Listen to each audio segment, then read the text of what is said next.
What is up, ladies and gentlemen? This is DH Thorne coming at you live with my good friend, Flesh Priest, and my even better friend, Wifey Person. Say hi to everybody, Wifey Person and Fleshy. Make sure the audio is working. Hi! One. I am Looks your good. regularly scheduled quantity of bullshit for the week. I'm here to purge all of those demons from you so that you may go on and just, okay, well, I got all that out of the way. Excellent. Very good. And we have the Wifey Person. Hello, Wifey Person. Hello, hubby person. Hello. So we have Wifey Person on tonight for a very special reason, which we'll get to in a little while. Yeah, so how's everybody tonight? I see Astarte Astaroth, I see Timothy Foster, Gogo, Eddie Romanov, Jasonius Arcanum, and CM Helnick. Yes. It's been a while since we've seen Jasonius in here. He was mentioning It's been a hot minute. I think he says it's the witching hour. It's 3 a.m. in the UK, so. Oh yeah, that would be a good reason to not tune into these streams. It's fucking 3 a.m. where you were at. I forget about that. We have Dorian1221. We have NS, and I believe it's their initials, they said. I'm scanning the chat for bullshit, and I enjoy the bullshit, so that's not a bad thing. So, yeah, so let's just wait and let everybody fill in. But, yeah, how's everybody's week been doing? Pretty well. I'm happy that we were able to do this because you guys were yet again having internet issues, and you're like, oh, worst case scenario, you can just go on by yourself, Fleshy. Like, and talk about what? I'd have to invite Eddie on for an impromptu stream, and we'd have to talk about Scientology and shit, and everybody would just be like, what happened? Tune out. No, just kidding. It might be interesting. Upon Earth is dropping in for a minute. I'm really sick of these rolling blackouts with the internet. It's part of the supply chain shortage, guys. I mean, that's what it is. The internet is in the middle of cargo containers off the coast being held up. And that's the problem. No, my Wi-Fi is stuck in the Suez Canal. That's it. It's it's kind of like that South Park episode. They got a little bit of internet over in the next town, just a little bit. Going over California way. Yeah, going over California way. Yeah. There's bars in them thar hills. There's bars in them thar hills. Whew. Yeah. So Astarte says, Scientology, run! I think Eddie would tell you to run from Scientology too, to be brutally honest.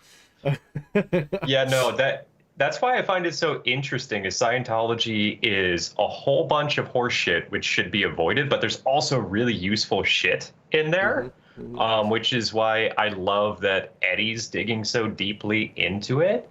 Because I thought Eddie said never say his name in relation to that because they're going to come for him. You don't know what Eddie I'm talking about. They'd have to put every Eddie on the mailing list. That's true. There's a lot of Eddies on the mailing list. I like how he puts it. Is that there is a lot of shall we say liberation ontology stuff in there. Like you confront your shadow.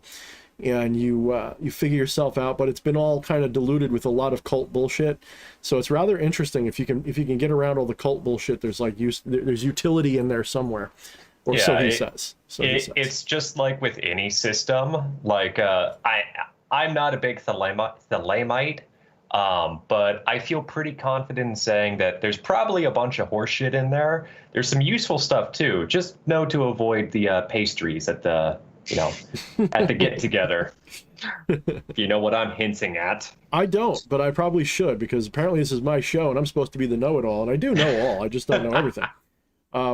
You will yourself into ignorance on topics. It's good that way. It's like deciding to forget about Mr. Hands. Oof. You can't forget about that. That's burned in there forever. I mean, you just, Enum Claw, dude. It's just, especially the sound it made, just like, I was like, oh man, that's in there. That's in there for a long time. I haven't actually had the the pleasure of seeing that, so I think I'll steer clear. I've heard about it. It's pretty good stuff. So somebody isolate the clip. I've seen the somebody sent it to me and I clicked it enough to see like 3 seconds and go, nope, out of here. It's pretty good. It's pretty good. Well, no, that's a good stream, everybody. I'll see you all next time. Now that we tiptoed along the border there. Yeah, like we've just gone full in with horses right off the get-go. Where is there to go from here? I don't know if you can get much bigger. We can definitely go further down if that's what everybody wants to do, but I think we're gonna not do that. I think we're gonna. So tonight's gonna be mostly Q&A stream, so what I want you guys to do is, if you have any questions about anything to do with the spirituality of reality, anything to do with magic, spirituality, mysticism, any of those things, or even just good old ghost stories or whatever, give us a comment. And the best way to do it, there's really three best ways. I'm going to give them to you in order, although two of them are kind of tied. The best way, of course, is always a super chat, but not because we just need the money, but we do. We like your money. But it's also just because that gets our attention right away. The other good way is to @Yepson, or put your question in all caps, or all three. All caps is always a good thing because I sit a good distance away from my monitor when I do these streams. So this way I can actually read it from here. I can technically read the regular print from here, but it's like I have to squint a little bit. So give me some all caps. Don't worry, it's not shouting on these streams. Yeah, especially when the chat gets flowing, it's nice to be able to like, oh, that's something I need to pay attention to. Yep. Chat's a little slow tonight. I think we're gonna have a slow night tonight. I get that feeling until maybe it kicks off at some point. You know what it is, actually? I didn't actually advertise on the evil place, the place of evil, the Facebook, the Fabu. I hate Facebook so much. Oh my. You know what? I'm gonna do that. You guys fill in the empty airtime. I'm gonna shut up. Facebook cruise it once in a while, but I tend to steer clear. Yeah, that's for the best. We have our first question from the great and powerful Eddie Romanov. Says, how was baby made? You know. Well, when a daddy and a horse love each other very, very much down in Enumclaw. Ooh. Gotta go with that horse stuff. Gotta go with it. So out of curiosity, I was reflecting upon this as we were getting set up, like the inside baseball of streaming, because it's like, it might seem ridiculous when you're watching streamers of like, how do they not notice the shit in chat? It's like, where our attention is so fucking fragmented. Like, I swear my IQ drops by 30 points whenever I'm on camera on a fucking stream. But also just like, I tried to keep this neat and presentable, and I've got it looking pretty okay right now, but I will not move my camera around the room because there's shit hiding just off camera there and there and there. Yeah, I'm not gonna lie. Like, if I pan the camera down like one more inch, you'd see like I don't even know at this point. Underwear drying on racks and stuff. No, just kidding. I showed you our couch last week. Yeah. And how many freaking projects are sitting on it next to me? I know, I love it. Along with the squishies. I love it because, like, I'm a crafty person too, and I totally get it. But I feel like that's the kind of thing that other people look at and just like, I am overstimulated. There's so much going on. It's like, what are you talking about? Like, there's my fucking bead arranging. There's my fucking electronics board. There's like... You just gotta compartmentalize this shit, yo. I mean, I try to keep it organized in boxes. But, you know, the more you move the boxes, the more they fall apart and the more stuff falls out of them, and hence the mess. Yeah. So according to Temple of Her, I think this is in response to Eddie Romanov, they say you have to mix the baby batter in a bowl. Oh. Ooh, we're getting really occulted with our symbolism and our definitions. I mean, I guess if you put it in a bowl and light it on fire, you could smoke it. And, you don't just put it in a bowl and mix it. You freaking mortar and pestle it. Oh, yeah, you got to grind up all those little whales. Shit. The bowl is the vagoo, and the baby batter is the secret sauce. That's true. Yeah, really. Oh, man. Oh, good. Welcome, Cameron. What a time to come in at. Is our doorbell going off now? That's because the young man of the house decided to engage with the porthole at the front. Not where I thought that was going. We're just in fucking baby making mindset right now. Everybody's horny, apparently, except for I guess it's that time me. of the month, huh? Fucking something. I don't know. Time of the week? Time of the night. Upon So- Earth says making babies is a lot of fun. If you have the opportunity, I definitely recommend it. I mean, practicing is probably more fun, or maybe even as much fun. I don't know. Practicing's a lot more fun. Yeah, practicing is a lot of fun, man. It's not quite, But you know what? I get bored of it. I could take it or leave it.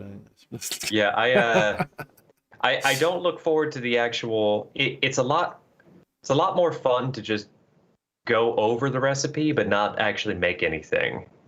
In this circumstance, I think the journey is more important than the destination here. The destination leads to a much longer journey full of a lot of like soul searching and difficulty and fiscal responsibility. Oof, that's that latter one. I'm doing the oof a lot tonight. Stop making me go oof. Oh, we're about to have another visitor. Hold on. I was gonna say after the fun is over, it's more about the end of the journey than it is mid journey. So we got. I'm so grateful for Jasonius hitting us with a question so we can get off the baby talk. I gotta stop doing the hoofs. Woo.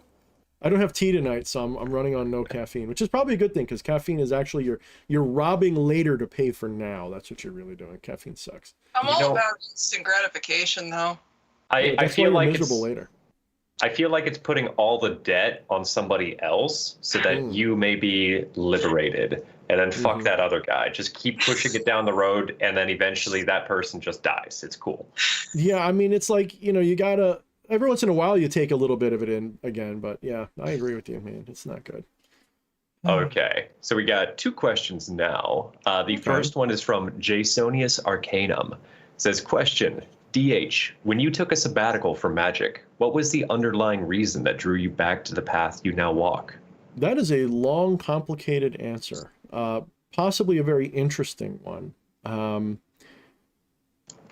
Part of it is to try to understand why I took the sabbatical in the first place. When I was very young, I don't want to start with once I was a young baby, but I'm going to have to kind of start somewhere. I first,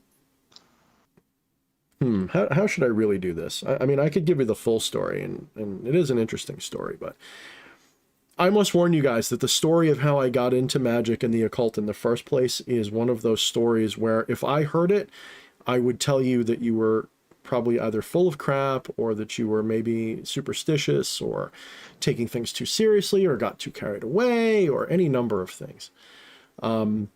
My journey in magic began basically as a prank. The real hardcore. Now, in Shadownomicon, I talk about a first ritual. That wasn't a first ritual at all. That was like a much later ritual. But when I was young, it all sort of began with a prank. Me and my best friend at the time decided to prank one of his best friends. And we were going to do this he was really into Lovecraft and Army of Darkness and spooky, sort of fake occult stuff. He always wanted to know if it was real and all that. So my friend was a theater major. And so we decided not a major. I mean, how can you be a major when you're 13 years old? He was into theater. Okay. He was a theater geek. And we decided to put on a fake ritual in his basement. And we did that by setting up, like, we took the Simon Necronomicon, and being stupid teenagers, we realized, I mean, of course, the Necronomicon's difficult to emulate. There's a lot in there that you have to do to even prepare to do any of the rituals. And we certainly weren't doing this for real. All we were doing was using it for inspiration. So we laid out like a circle on the floor. We laid out candles on the floor. And we had everything designed and planned so that we would even have my friend's brother thump on the walls and crap if he heard the signal, so to speak. This is like back in the 90s, like early 90s. And none of us really believed in this. None of us. I didn't believe in it. My friend didn't believe in it. And we started doing a ritual out of it, with specifically the one calling the Watcher. That's always the one that I always mess with the most for some reason when I was younger. And we started doing that ritual, obviously not by the book, but with the book as an influence. And, you know, just to see what would happen, you know, and we really acted it out really wholeheartedly and, you know, really tried to scare our friend with it, you know. When we finished, I don't know at what point, remember I'm 13 and I'm 44 now. So this is, a lot of this is pieced together. We all started to feel like cold, like we felt a chill in this small little computer room. So his basement was set up with a major den that we'd all hang out in, a computer room, a laundry room, and a room with a heater and furnace and everything in it. And so we were in the computer room, which was this small, maybe 10 by 10 little, you know, cubicle room. And it got suddenly really cold in there. You know, all of us, we all started shivering and feeling really, really uncomfortable. And me being the macho one, you know, was like, I don't believe in this. This can't be real. I'm not scared of this. Whatever this is bullshit.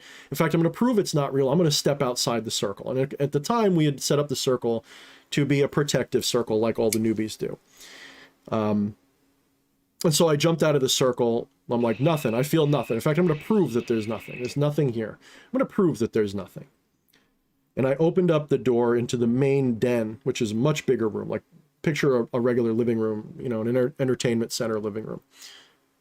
And I stepped out into that, and it's all dark. And I feel this creepy presence. I feel creeped out. But I'm like, you know, playing it off. There's nothing out here. See, guys, don't be a pussy. This isn't real. We're just acting, you know. All of a sudden, I began to feel chills all up and down my body in a way that felt like something was passing through me back and forth and front to back and up and down, and all the hair on my arms started standing up, and I just started feeling like, what the hell? You know, like this is a weird feeling, you know. I don't know if I'm okay with this. And I started to feel like something was wrong.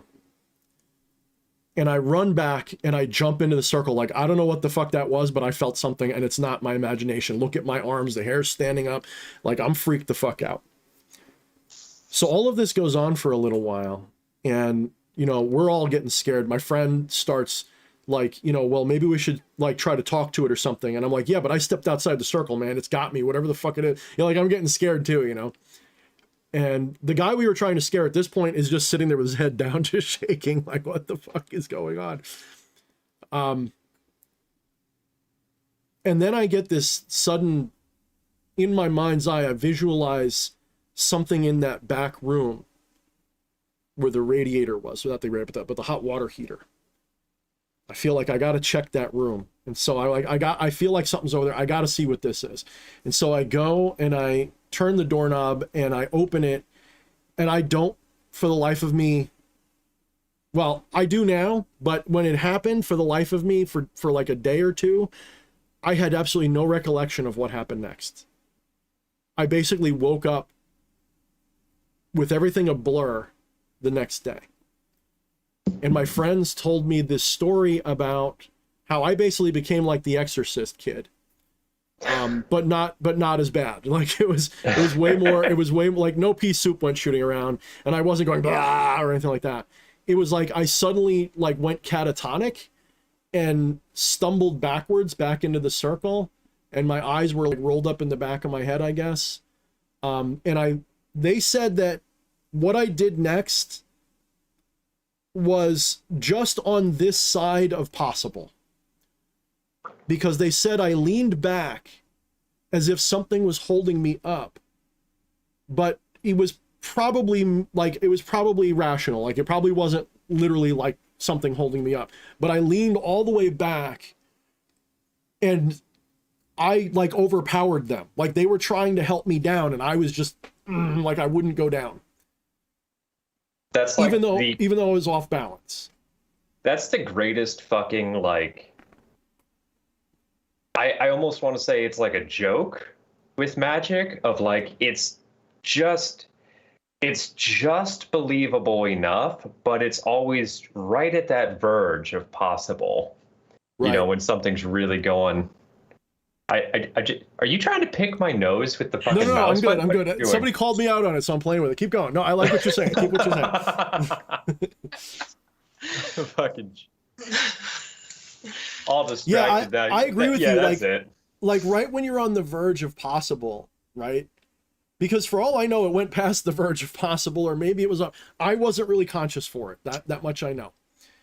So they said I was leaning backwards in a weird, fucked up way that really shouldn't be easily possible. Possible, yes, but not easy. Like, I'm not a limbo guy or anything like that. So if I try to limbo, I'm just like, thump, you know, I can't limbo for sure. Like, my idea of limbo is I pretend to go back and I just kind of go to the side. I just can't. I can't limbo.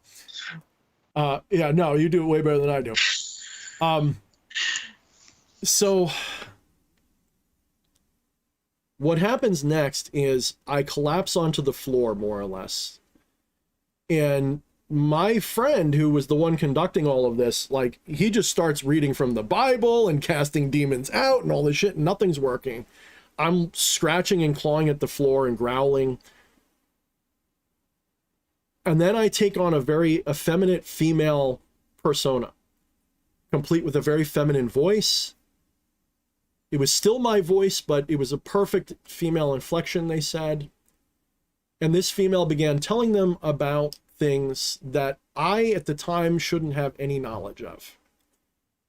It started talking about how, in fact, one of the first things it said, that I remember anyway, specifically, were things that today, when I think about them, I go, holy shit. Like, that's stuff that I've only kind of reintegrated recently as probable. So it said to me, I'm going to tell you this story using a language you will understand, a language of symbolism you will understand, involving angels and demons and a god and everything else. But we are not angels and we're not demons, and there is no God as you understand it. But it's the only way for you to understand this story. And it told me this story about a war between two different factions, and a group that decided not to join any faction. It decided to be sort of on its own. So it would be the angels, the fallen angels, the Thamael, the ones that didn't choose, supposedly. I didn't know anything about these things, never heard of them. He told of the void, which was this ultimate paradox of everything and nothing all at once, and that is the true nature of the universe. I had no idea what it was talking about. Trust me. At this age, at the age of 13, I was a really good little Christian kid. Any of these weird, freaky things never even crossed my mind. I had no idea about angel wars or anything like that. It was always just love and light, Jesus and Jehovah shit. So it tells this. And then you became rad. And then I became rad. It tells this story, and then it proceeds to tell a story that is very much like also the Sumerian creation myth, involving a planet between Mars and Jupiter, which was destroyed, and humanity was uplifted by the beings who once lived on that fourth planet, and we became us, and blah, blah, blah, blah, blah. And then it proceeds to tell me about the end of the world and the coming of a horde of other entities from another dimension between the void, the spaces in between. I didn't know any of that. Again, Lovecraft wasn't even on my radar at 13. Didn't even know what never even heard of Cthulhu. So, army of shadow beings from the depths of the void between, that would come and would devour the world. They're like locusts. They travel from planet to planet, world to world, universe to universe, just devouring everything, just vampirically feeding and destroying worlds. And we were chosen to thwart them, stop them, fight against them. Now, to be very clear,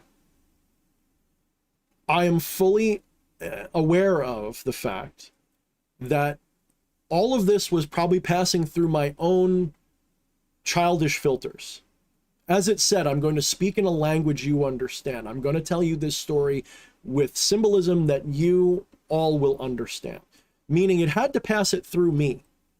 Whatever I was capable of knowing or whatever, I'm sure that I somehow tinted this story.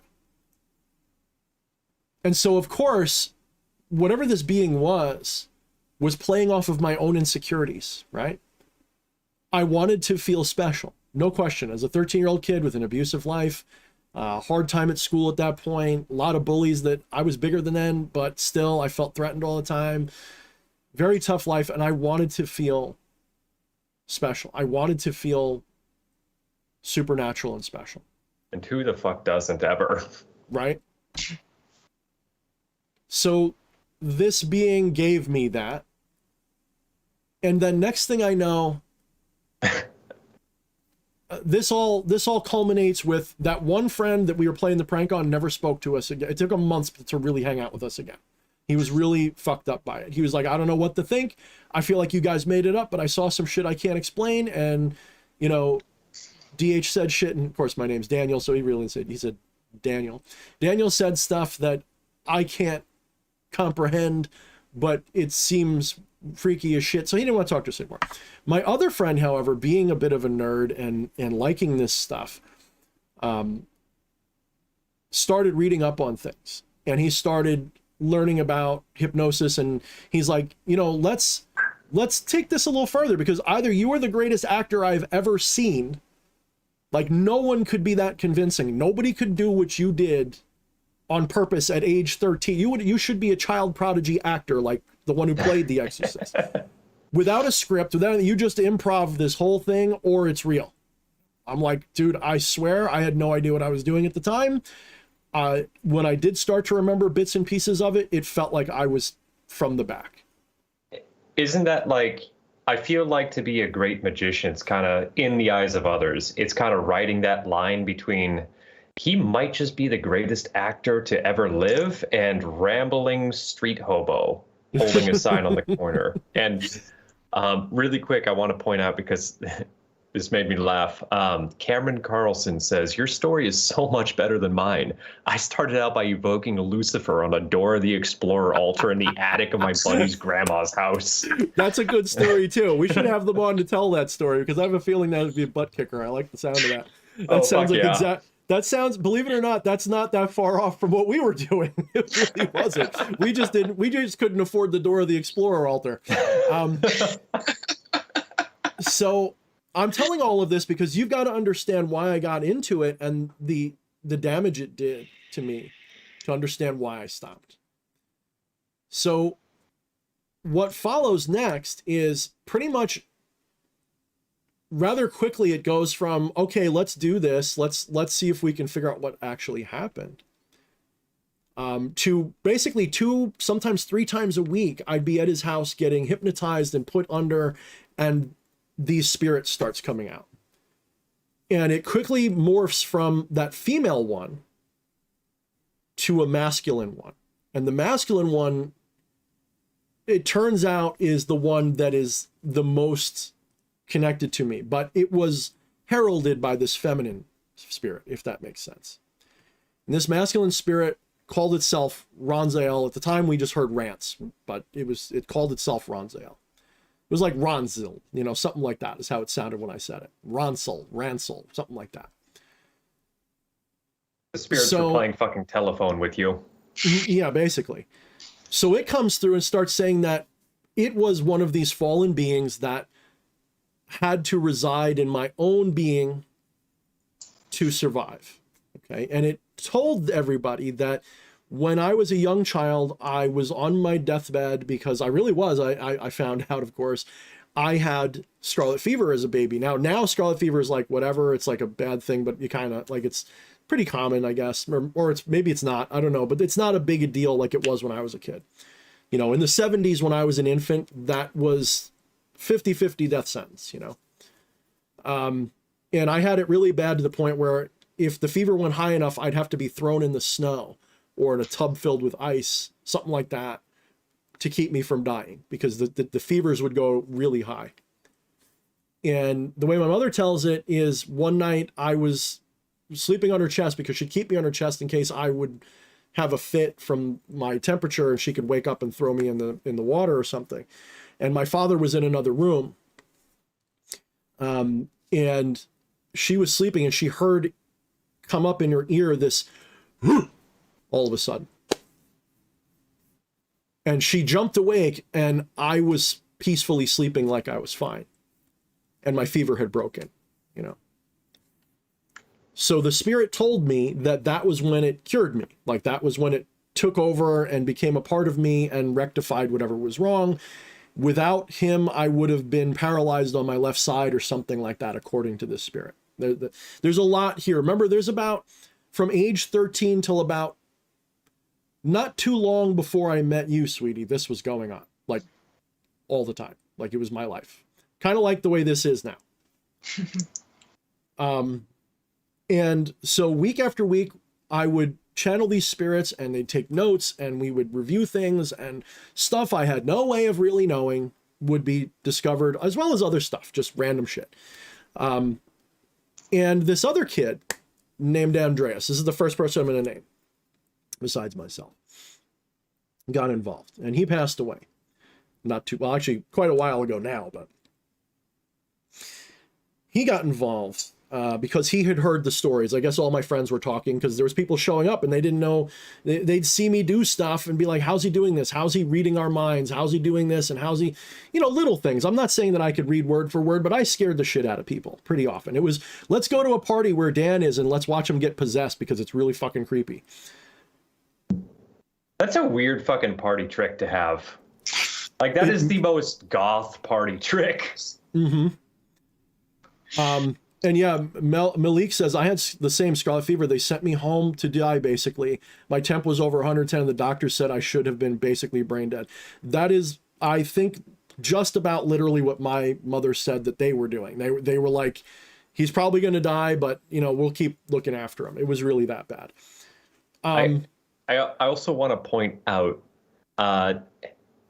chat has made L. Ron Jeremy a fucking thing, apparently. I love it. I love it. Let's get Eddie on drawing that and let's make it happen. I want this. Eddie, change your name here for two. In my circle, you are now known as L. Ron Jeremy. That is your new name.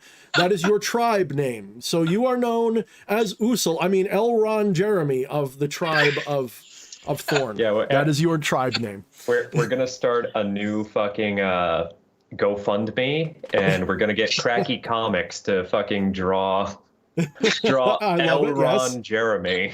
I'm find out what he wants for shit, whatever they are. Let's find out what they charge for this, and let us make that happen. I like this idea.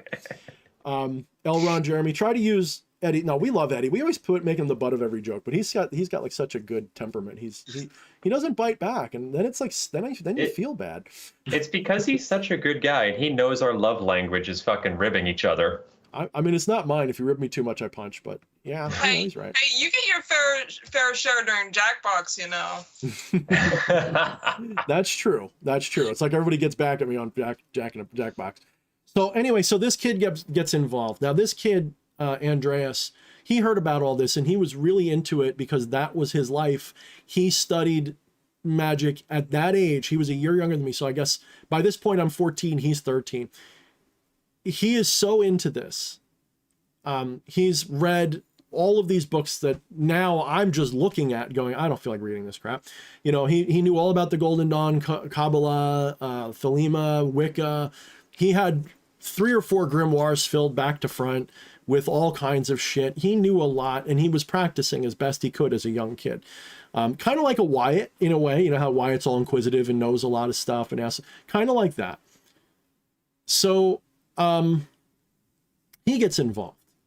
And from that point forward, it really takes off. It really goes to the next level because he starts helping me with things and he's able to do research that I couldn't do, that my friend didn't understand to do. And he starts correlating things.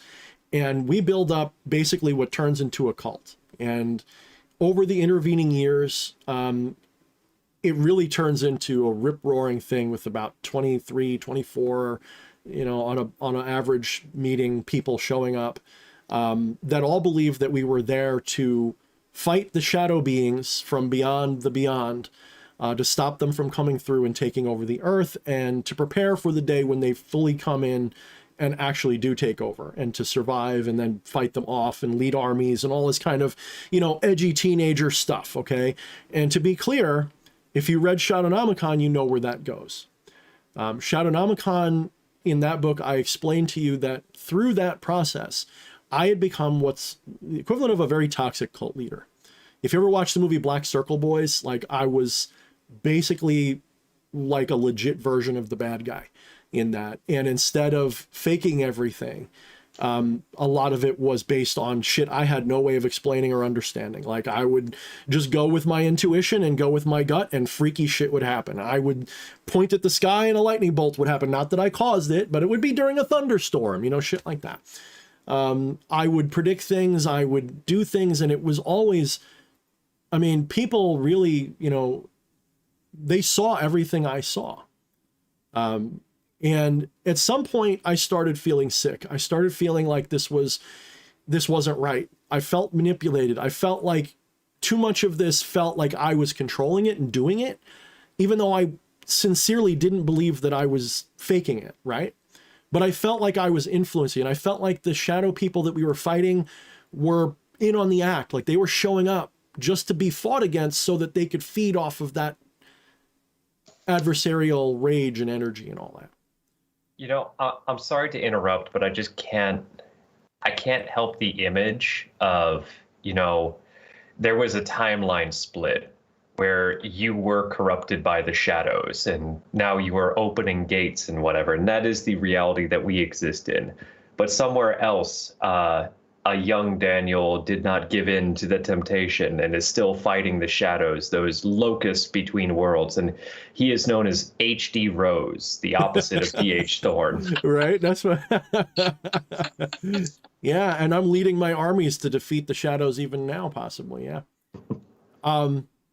So at some point I start withdrawing from it. I feel gross, and I start to realize that I'm being fed from, and that this is not a healthy obsession. I wasn't able to do anything else in life.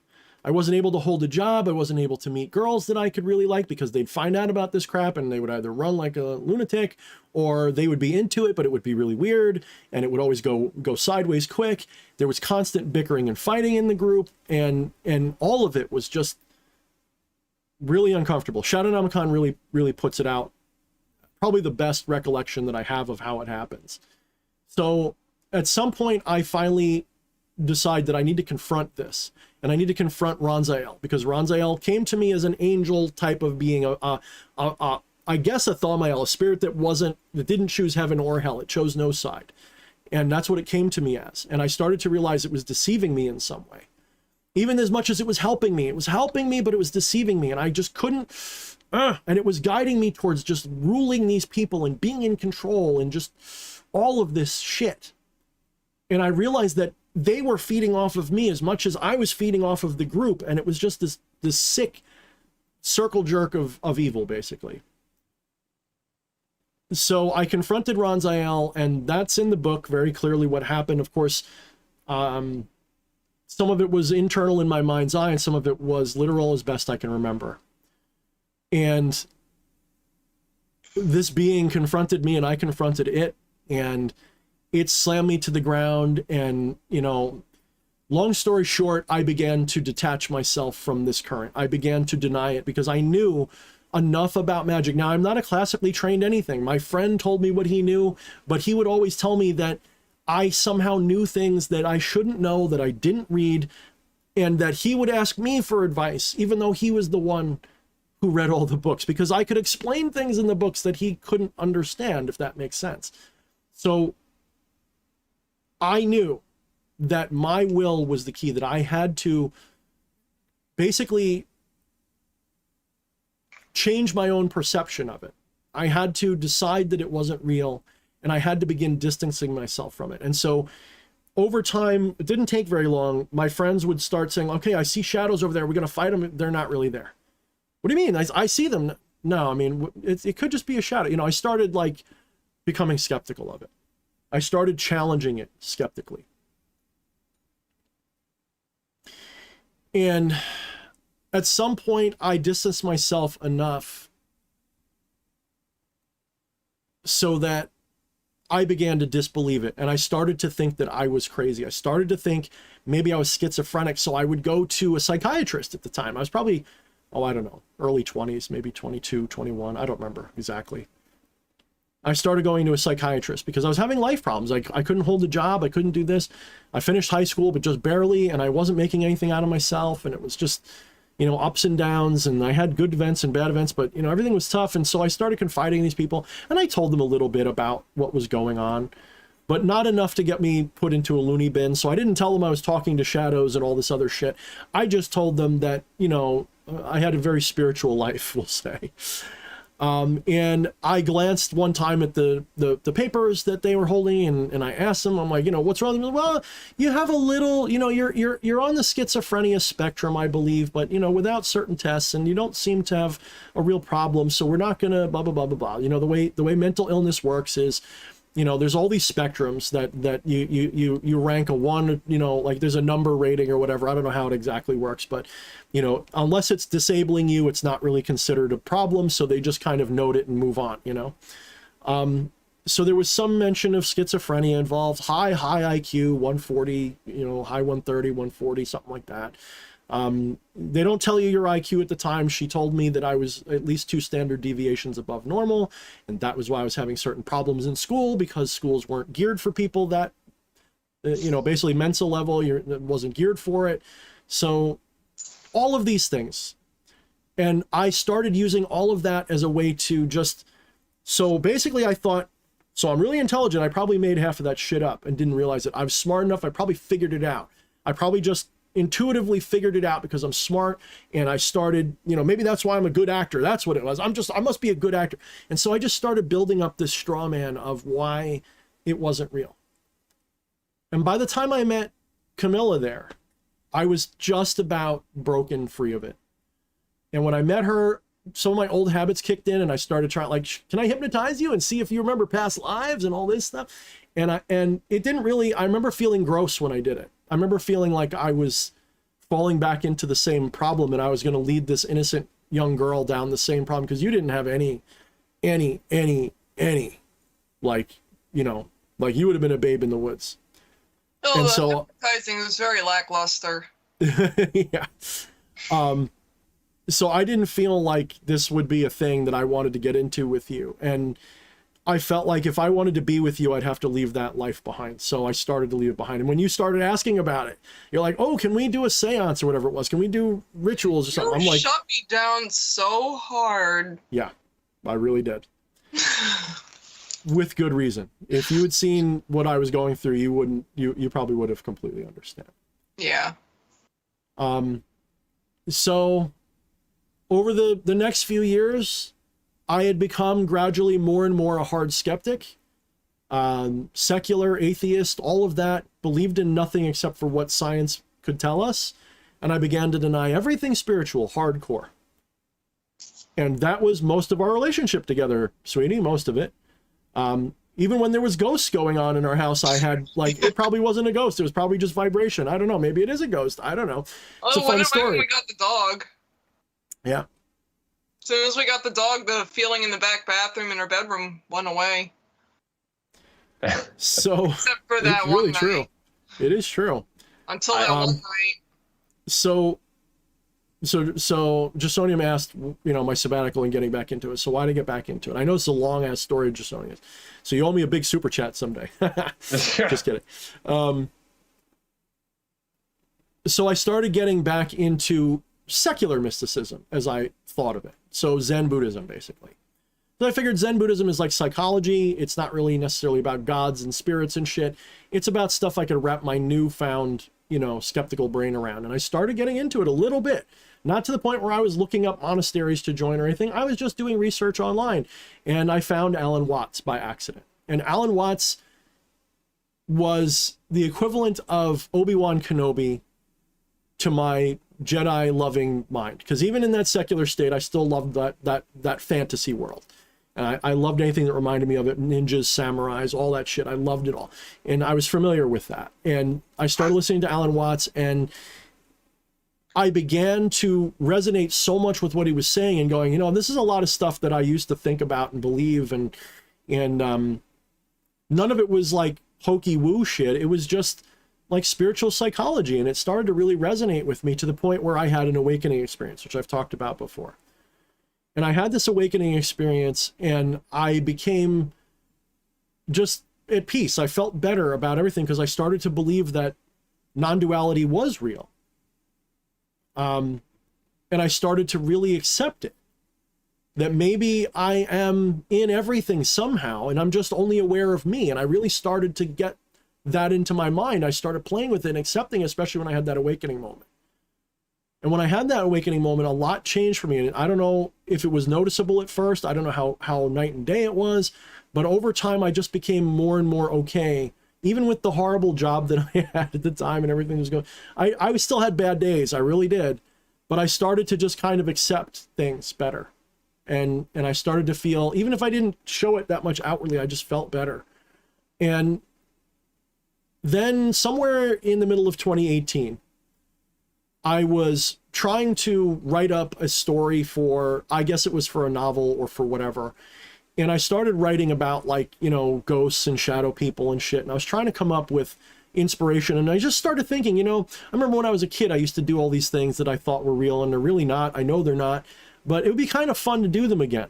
You know, it'd be kind of fun to just do them for fun, like just as a, like a role play, just to LARP it a little bit, you know. And at the time I knew Flesh Priest at the time, like maybe it'll help with my D&D games to like be able to, yeah, maybe I'll do that.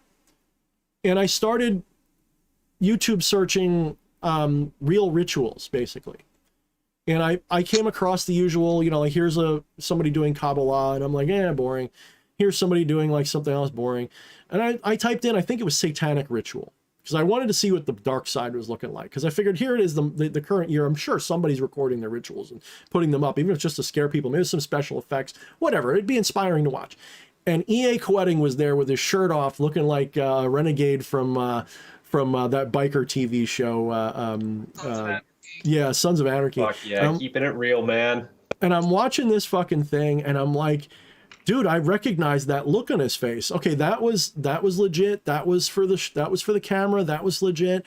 That was for the camera. And I started, like, because that's what I felt like I used to do. And he was following not the same routine I would do, but the same kind of intuitive process and conjuration. And it had a lot to do with emotion and inner energy. It wasn't about bibbidi bobbidi boo. It was, you know, really just like Qigong style stuff and just bringing in energy and doing it. And I started to feel like, whoa, there's something going on here. I'm sure he's faking it, but that's interesting. And I couldn't stop like thinking about it and wanting to do it. And Alan Watts basically went into my ear not long after that, because I started listening to him again for like the rest of the day. So I was bored of watching. I wasn't bored of it, but I finished all the stuff I wanted to watch from E.A. Quetting. I put on an Alan Watts thing, and one of the first things that comes on was one of his lectures, where at some point he talks about how even if you don't believe in the Buddha and the spirits and the gods and all of this stuff that the monks do, you owe it to yourself, even if just to realize that even if there's nothing supernatural going on, there's value in lighting some incense and saying some prayers and saluting the Buddhas and all that. Because there's something to the process. There's something to it. Like listening to music or something, like an art form. Just get into it and just let it wash over you and do it. And so that was like, you know, like son of a bitch, like motherfucker. He basically just told me to go fuck around and find out. Like that's basically what he did. Go fuck around and find out. So I did, and I said to hell with it. And I think it was within 24 hours I ordered a book from E.A. Quetting, and specifically I ordered the Black Book of Azathoth, which I don't recommend the guy who supposedly wrote it so much, but I do recommend. The book was interesting, if nothing else. And I ordered that book because in my mind, I was thinking none of this is real. So it really doesn't matter whether it's a legit grimoire or about Lovecraft gods. It really shouldn't matter, because I'm really just looking to do the ritual and have fun and to test it, kind of. You know, like a little piece of me was like, we're going to test it though. And I also thought to myself, well, I'm a full-fledged adult with an adult income. I can buy everything I need. I can buy all the most legit parts to do this ritual for real, and my wife will probably get into it, and I can go and I can buy the things I need and really do the rituals legit. And really, yeah. That's a fucking, for the people who for some reason are watching us and are not into this at all, if you believe this is complete horseshit, that's still a great date idea. Go pick up a fucking grimoire, go out into the fucking woods with your significant other and do a fucking ritual. That's awesome. And so I just, you know, didn't care about EA, didn't care about any of this stuff. It was all just, I was inspired to fuck around and find out. And so I did. And I did this ritual, the initiation ritual with Nyarlathotep. And I said, no, I'm going to commit. And I did take a blade and carve my arm like it said to do. I did everything. I've got pictures. I mean, I didn't fake anything. And during the course of that ritual, I had what I can only describe as like another awakening. Like I had that first awakening, which was I realized my non-dual nature just a little bit. Like it was dawning on me. This ritual was like, yeah, I know you turned us off all these years. We're still here kind of feeling. And I basically did the equivalent of 15 years of shadow work in 3 days. Like I went through this process. I came back, and I'm sure Camilla will testify that the change was like I was freaked out and I was changed, and I don't know. I mean, she'd have to tell you what she saw, but she would tell you. Yeah. So Jasonius, when you're asking what brought me back, you have to understand that I had to heal first. And I had to integrate all of those shadows, because I eventually came to understand Ranzael was a shadow. It's a shadow archetype that's in the collective conscious, but especially in me, but probably in you, probably in everybody. Maybe it goes by a different name, but it's this archetype of a Machiavellian, manipulative leader, ruler, cult leader type of monster. And that lurks in everybody, and we all kind of hide from it. We all kind of deny it. But then some of us give into it. And when we do, if we give into it the right way, we can become a good leader. When we give into it the wrong way, we become a manipulative cult leader. It's different. So I've mostly integrated that shadow. Every once in a while, like there's a guy in the group who knows me pretty well, spiritually speaking, and he tries to tweak me and tries to get me to give into that Ranzael spirit because he wants me to start a legit cult, because he probably would really enjoy that. But he, you know, I'm always rebuking him. And in a way, maybe that's why he's asking, was to basically to test me out, to see if I'll give in. I think I know who you're talking about. Yeah. So, and he's a good guy, but he is very, you know, he's got his own shadows, which I see them too. But he likes to, you know,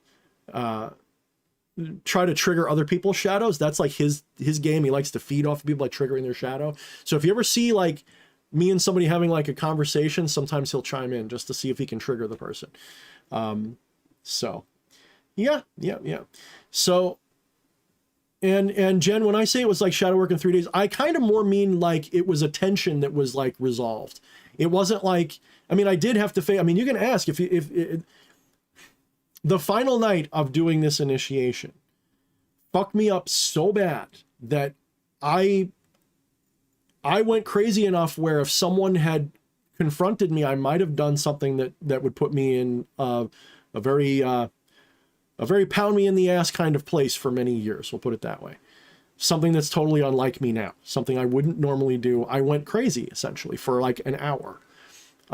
It was like somebody slipped me some kind of like really bad something, and I was on this weird ass trip, and I drove like I was like in a trance driving, and I was just,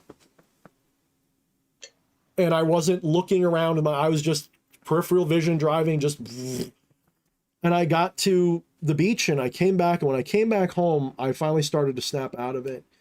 And I took a picture of my eyes, which were like, I guess I was crying the whole time. I don't know. And when I came in the house, my wife asked me like basically what happened, and I'm just like, I don't remember what I said even. Like that's too far back. But that's 2018. I see it in your eyes even then. Yeah. And I don't know if you caught it, but Jasonia says, great story, DH. Thanks for answering my question. Hearing this gives me a lot more inspiration to really go, darker and deeper into one's path. Just remember to leave a rope to you know, the goal is not to become the darkness, but to not run from it, to recognize the darkness as part of you too. Well, rope will be there. I've found in my own personal journey that going deeper and darker with things normally involves some rope. Yeah. Well, that's really gross. I know where you're trying to go with that. You're trying to reject humor. No, it's good. So that's it. That took up about an hour, but I feel like that story was entertaining and good for you guys, since we didn't have a story prepared tonight. So that's my story. So what was the other question? Or you know what? Let's go to the big reveal. Let me shut up for a little bit. Let me rest my voice. Let's do the big reveal of what we had planned for tonight, besides my big ass story for all of you. Is that the cue for me to show my nipples? Is that my cue? I'll take it that it's me. Okay. So I didn't get all the details, but it sounds like sounds like the things are finally going out. There's some things are finally getting up. Yeah, they're finally up on Oh my Etsy. goodness. I have some products finally up on Etsy. I know you've all kind of seen some of them. You know, And- the mounted eyes that glow. Oh with my the black god! light. Yeah, that's the green one. And this bitch, I love you. This is the purple one. You fucking just sent this to me without saying anything. I did. Like, as those of you in the Discord server might have seen me freaking out about yesterday. Just like, what the... I ruined the first surprise, so I had to make a second one for you. Well, I mean, the first surprise was really fucking good. Like, you didn't have to do shit. I ruined it, though. I told you about it. I willed myself to forget. You know what it is? You bought us a game on Steam, me and him both. So you get 2 presents out of it. Yeah. Right.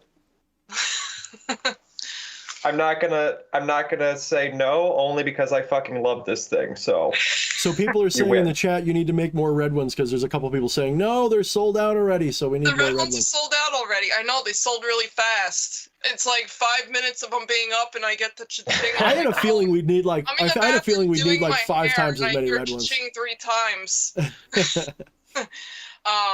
So just as an example, this is the yellow one. I have a feeling the yellow's going to be sticking around for a while because not many people like it. But Way to sell it, sweetie. well, you know, yellow is one of those colors. I am actually drawn to the yellow because, quite honestly, that's one of the chakras I need to work on. So, just for example, here's a large yellow one. You know, the yellow ones are like a particular aesthetic where the people that they apply to are going to fucking love them, but most people are like drawn to the reds and the really bright colors. Yeah, the blues too, it seems, in my perception. And I'm gonna be quite honest. When I was trying to figure out what to do with the yellow one, because I need variations of colors in there to give it a nice gradient, I have a stone called a Dragon Septarian. Okay, it is a gorgeous yellow stone, and it has tan and brown spots in it, almost like kind of like leopard print, but not quite. So when I was trying to figure out what other, because there's only so many shades of yellow where you can get a nice gradient, you know. I mean, there's pale yellow, there's bright yellow, and then there's neon, but you need other colors in there to make it look good. So I went with brown and gold. There's actually, it's kind of hard to see. You probably won't see it on there, but there's gold sparkles in it too.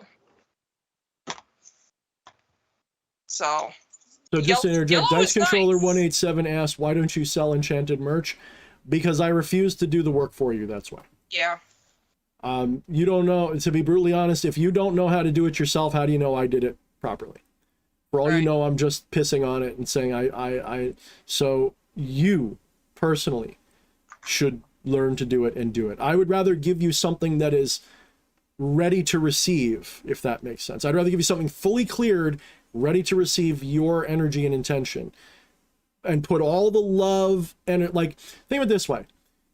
if you're making a good meal, you should be charging that meal with all of your positive energy that you can.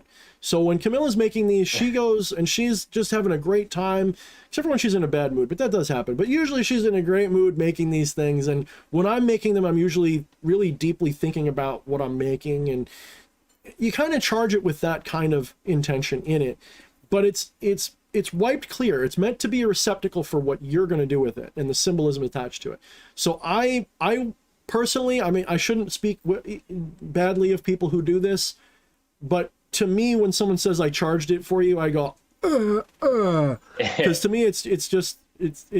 If I could get into Dorian1221 sent a super chat and another one. Okay, sent a super chat of a sticker with a couple limes and lemons playing. Thank you very much for that, Dorian.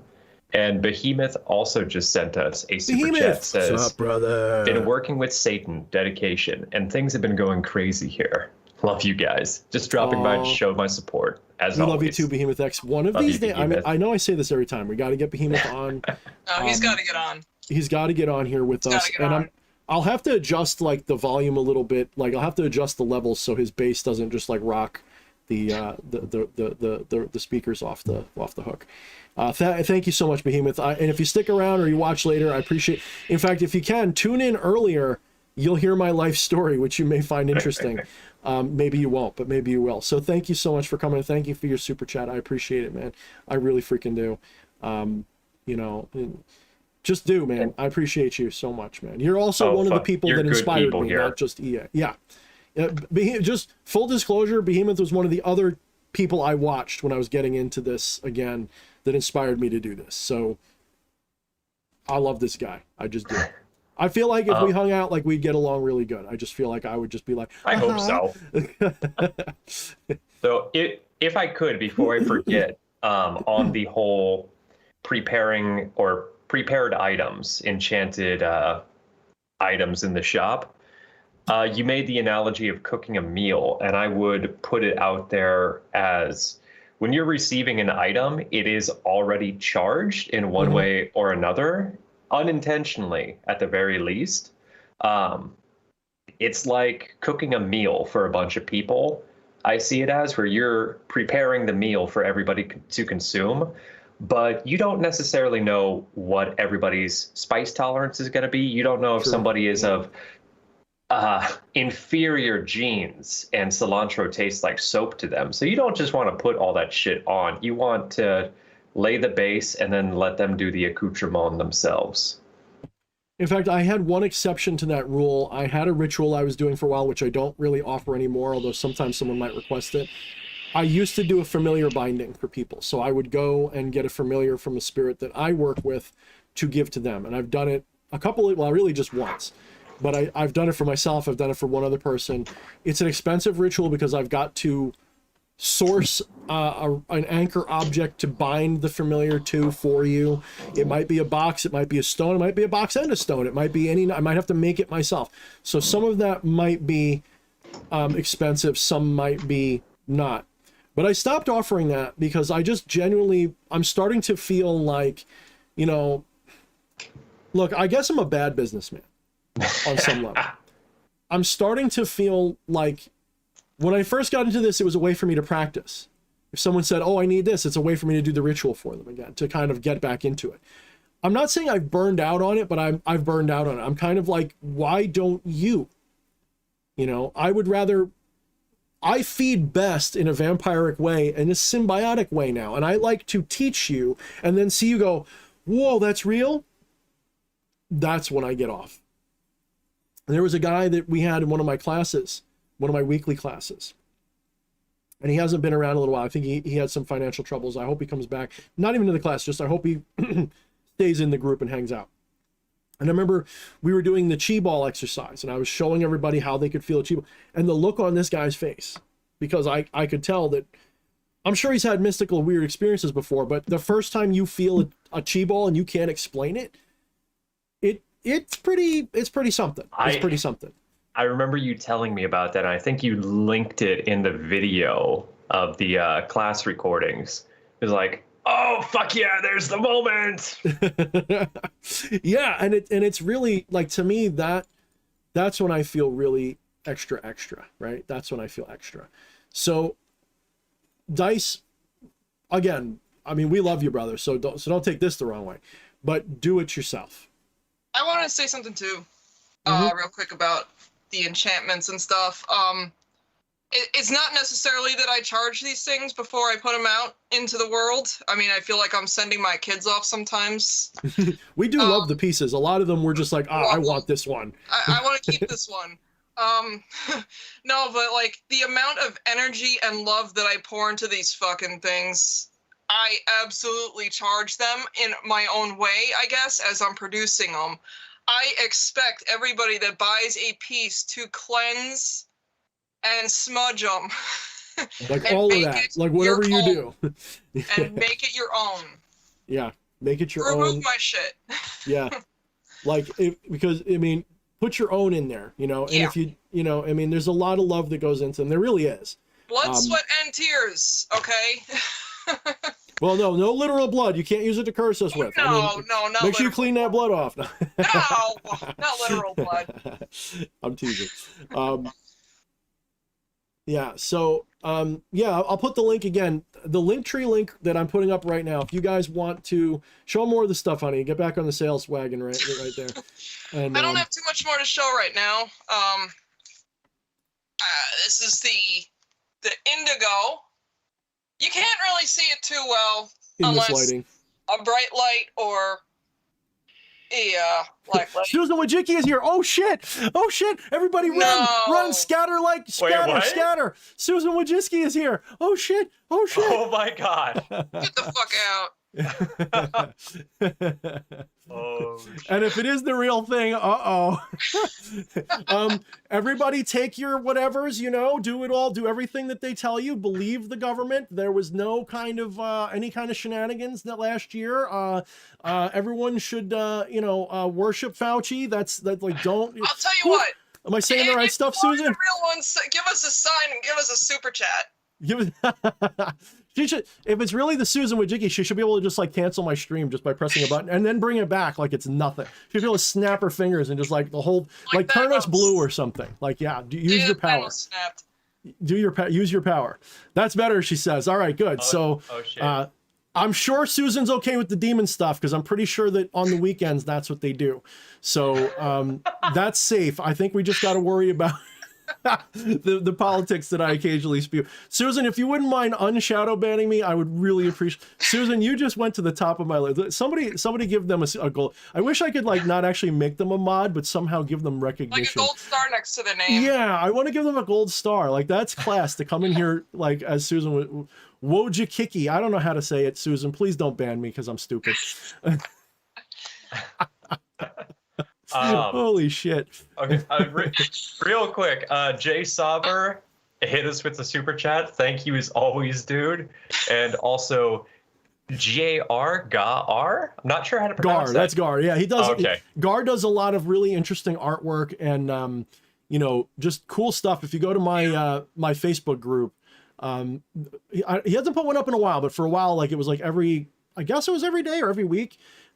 Putting up interesting artwork that was very spiritual in origin and nature, and that stuff was pretty cool, and pretty cool stuff. And I don't know them from anybody, but they do cool stuff, and I appreciate them.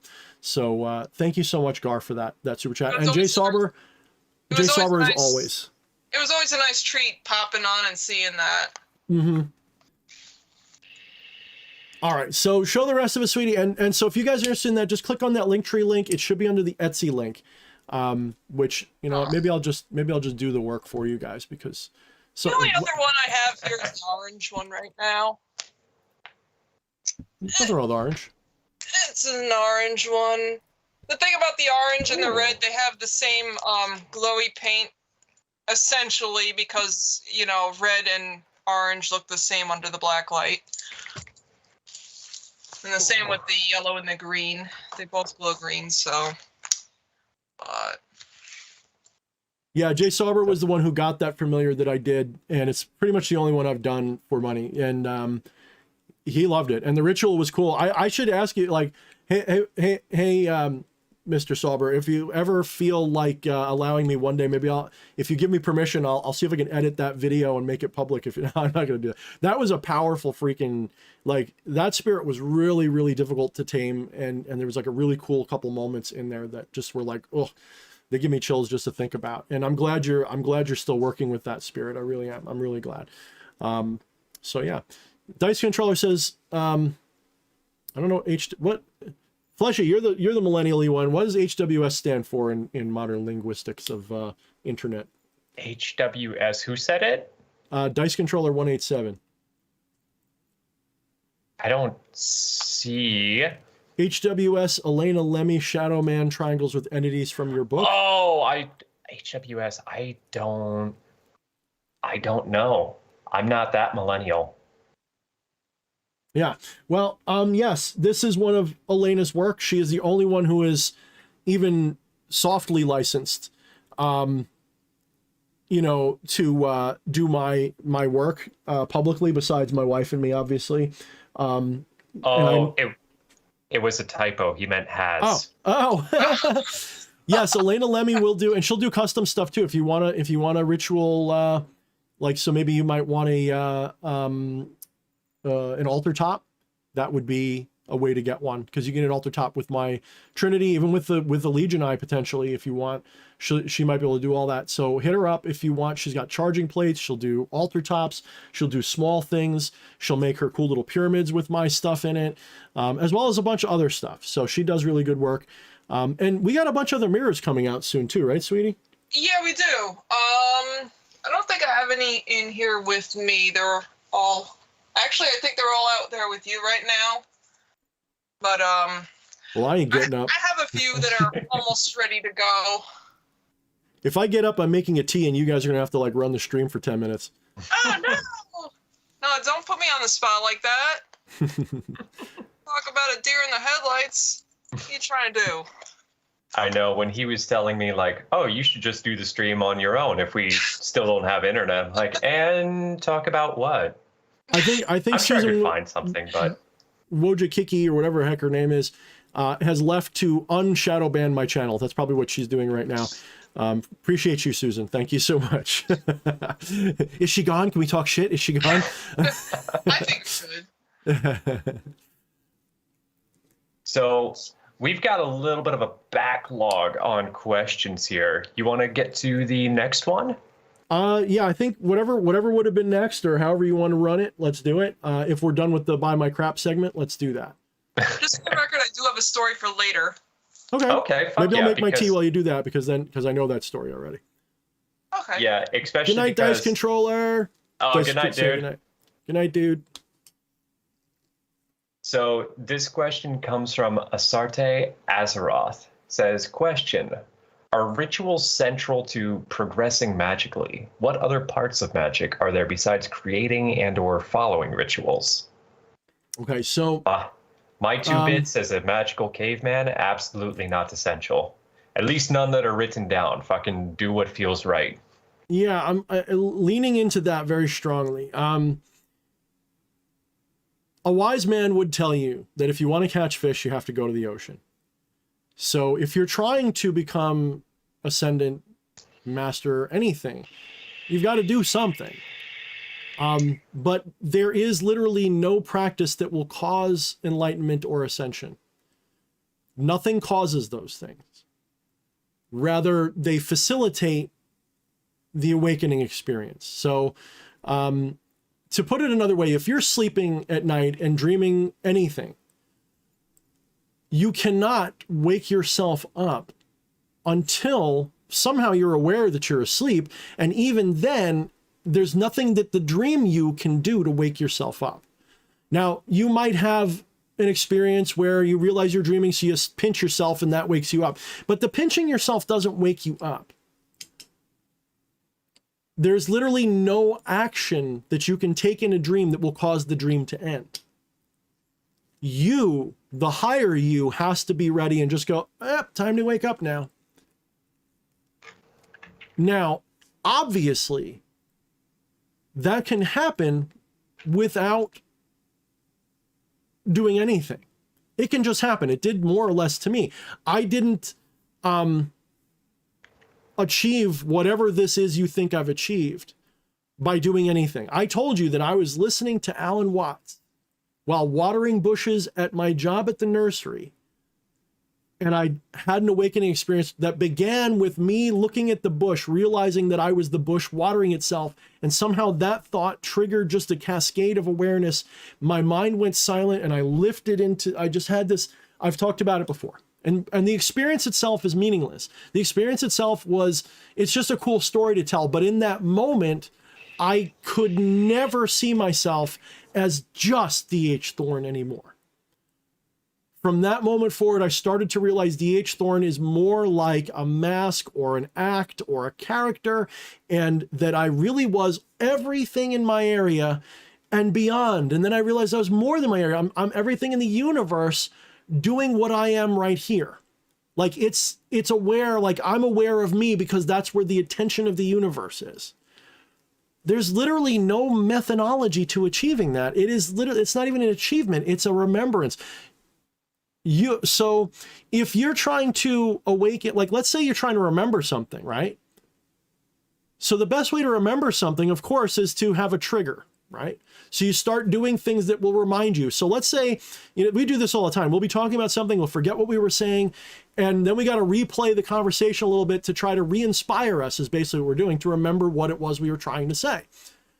So all of these metaphysical enlightenment ontologies and magic and all of these things, they're really just a way to remind yourself that you're God, that you're the divine. Now, the divine, this God I'm talking about, is impersonal. What I mean by impersonal is it does not have an identity of its own.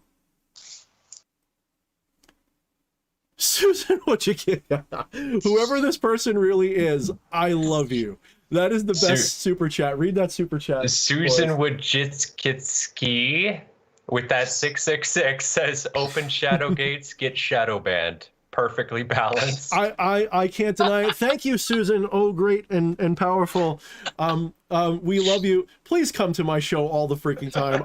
That tickles me so. You have no idea how much that tickles me. Beyond the super chat, that fucking tickles the living shit out of me. In fact, join us on Discord. What? Yes. Join us on Discord and scare us there too. Oh, I freaking love it. You have Please, no it's power Halloween there. season. We need to be scared. So even saying that I have awakened is bullshit, and I'll tell you why. Because D.H. Thorne can't awaken. How do I put this?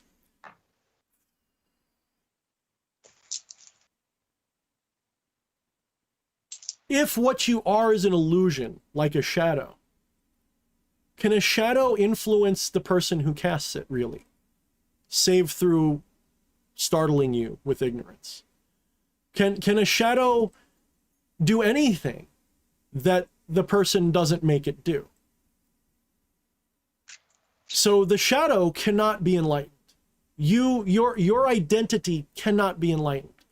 Jasonian, you can never be enlightened. Susan Wojcicki, even though you're awesome and powerful and great and amazing, you, Susan, cannot be enlightened. But Susan can step out of the way, and enlightenment is there. And then when enlightenment is realized, Susan goes, aha, I know what I am. And in that moment, Susan Wojcicki, D.H. Thorne, all of you become part of that enlightenment story. And that is what you are in the first place, is just a story. So enlightenment becomes part of your story. But you never become enlightened. Never. There is no one to be enlightened, but there is enlightenment. That's a Zen saying, and it's very true. There is no one to be enlightened, but there is enlightenment. You only achieve enlightenment. Now, I made a post today that said you cannot become enlightened by trying, just like you can't become silent by talking. They're exactly functionally the same. You cannot become enlightened on purpose any more than you can become silent by talking about it. So how do you become enlightened? It is a great and mystical paradox. But the only way Like catching fish is to go where the fish are. You've got to remind yourself that you're divine. You've got to remind yourself of the truth and live that way without the intention of waking up. Because I've got to tell you, I had no intention of waking up. I didn't sit there going, I'm going to figure out I'm God now. I'm going to figure out why that's true. I'm going to become enlightened by listening to Alan Watts. That never fucking happened. I sat there listening because I was just enraptured by how beautiful his voice was and how wise he was. And the things he said resonated with me. It never occurred to me to become enlightened. I didn't care about that. I thought it was bullshit anyway, because he kept saying how much bullshit enlightenment is, because it kind of is. As Wyatt reminded us from a prior conversation, I achieved enlightenment under the first tree to ever be planted during the full moon. And Thorne's over here just like, I watered a shrub and tripped balls for 7 minutes. Just happened. It just happened. Which sucks, because when people hear that, the assholes, and I don't mean you guys, but the assholes in the world hear that and think, he's just showing off how easy it was. No, you fucking moron. I'm telling you that there is no way to do it. It's just going to happen. If it can happen to a moron like me watering a bush, it can happen to anybody at any time. But it does help. If you want to catch fish, you got to go stand by the ocean. So whatever that means to you, for some people, that means magical practices. For some people, that means meditation and tantra. For other people, it means singing a song naked in the rain. It means something different for everybody. But you've got to figure out what that one thing is and do that. And magic is something I found again after I had already woke up. And I realized, well, if all of this other shit is real, if I am the impersonal divinity that is personifying itself in this mortal self, if that is me, this infinite impersonal divine, and I am pretending to be D.H. Thorne, that means I can pretend to be anything. So why pretend to just be a guy who waters bushes anymore? Why not make magic real again? Why not remember that it's real? Okay. So how do I do that without going insane again? How do you do that? Aha. Well, I've already achieved a lot by not achieving anything through this enlightenment thing that I experienced. I don't know if I would call it the same. I'm sure if I went to a Zen monastery, they'd say, you're not enlightened, you're just a bragger, blah, blah, blah. I'd just walk out smiling, going, yeah, that's fine. D.H. Thorne, that is what D.H. Thorne is. D.H. Thorne can't be enlightened. I agree with you. You're not wrong. And that would probably be when they say, no, come back. You're right. Get in here. Let's talk. So I don't feel like there's any scale that you can put somebody on and like, oh, yep, enlightened, or oh, not quite. Just like, it's up to the person. Just say, yeah, I'm enlightened. Yeah, I mean, like the Bible says, you'll know them by their fruit. One of the ways you can detect something in people like that is, can they also help you with it? So with one exception, I say there's no way to become enlightened. I will say that a good teacher can bring you closer to that water where the fish are. So a good teacher will confront you with, so each one of us, even the one who is really eager, I want to be enlightened, I want to become a God being, I want to get it, I want to ascend, how do I do it? Even you who are so willing, you think, to be enlightened, when you say that, you're actually telling me, I'm not God, I'm not enlightened, I refuse to be yet. Tease me, Daddy, teach me to be enlightened, because I know I'm already enlightened, but I need you to teach. So a good teacher will not see it as making you enlightened. What they see are the blockages. And the blockages are really your own egoistic denials. It's a very petty little thing that just utterly refuses to see itself. And so a good teacher confronts you with the truth, your own truth. Sometimes that's a lot of shadow work. Sometimes that's hard questions. Sometimes that's literally telling you you don't deserve it, go away. Sometimes it's the hardest answer. Some people will think, Thorne talks about being all this, but then when I ask him this, he was so rude to me. Maybe I was rude to you because I realized you needed that rudeness instead of giving you an easy answer. People will ask me, how do you do this? And I go, do it your damn self. People don't realize that sometimes that's not just me being lazy and burned out. Sometimes you're too needy. You think enlightenment's out here, that I can give it to you, that I can give you power. I can't do anything of the kind. You've got to reach out for that fucker and take it. And you know how you do that? Let go. Stop trying to grab it. Just let go. Realize you've already done it. It doesn't take much when you let go. It just starts to become obvious. Wyatt says that when Thorne dies, I'm going to find that bush and put Thorne's corpse next to it and put up a sign that says Thorne's bush. Do not shave or touch. That'll definitely get a news headline. Wyatt, if I ever die, you're invited to my send-off funeral pyre. I think it'll be funny for everyone to meet you.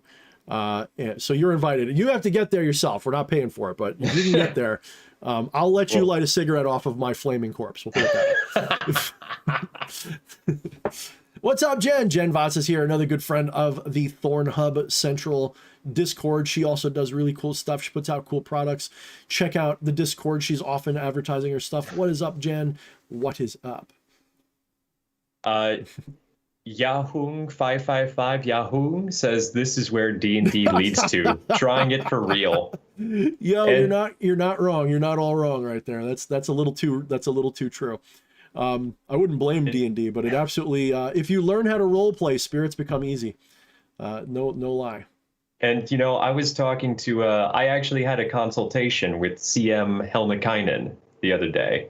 And afterwards, we were just shooting the shit. And he was telling me that the whole way that he discovered you was by falling asleep. I think he's going to be okay with me telling this story. Falling asleep. As long as he wasn't beaten off while he was asleep, I'm sure he'll be fine with it. I hope not, but I don't know. Some people do with what I'm about to say. Falling asleep to SCP videos. Okay. And autoplay was on, and he woke up I was in the middle. I was in an SCP autoplay? That's cool. No, it wasn't that exactly. It was SCP autoplay brought it to a discussion about the shadow people. He's like, ooh, I need to find out more about this. Okay, so that's looked also up shadow cool. people, and you were the one that came up.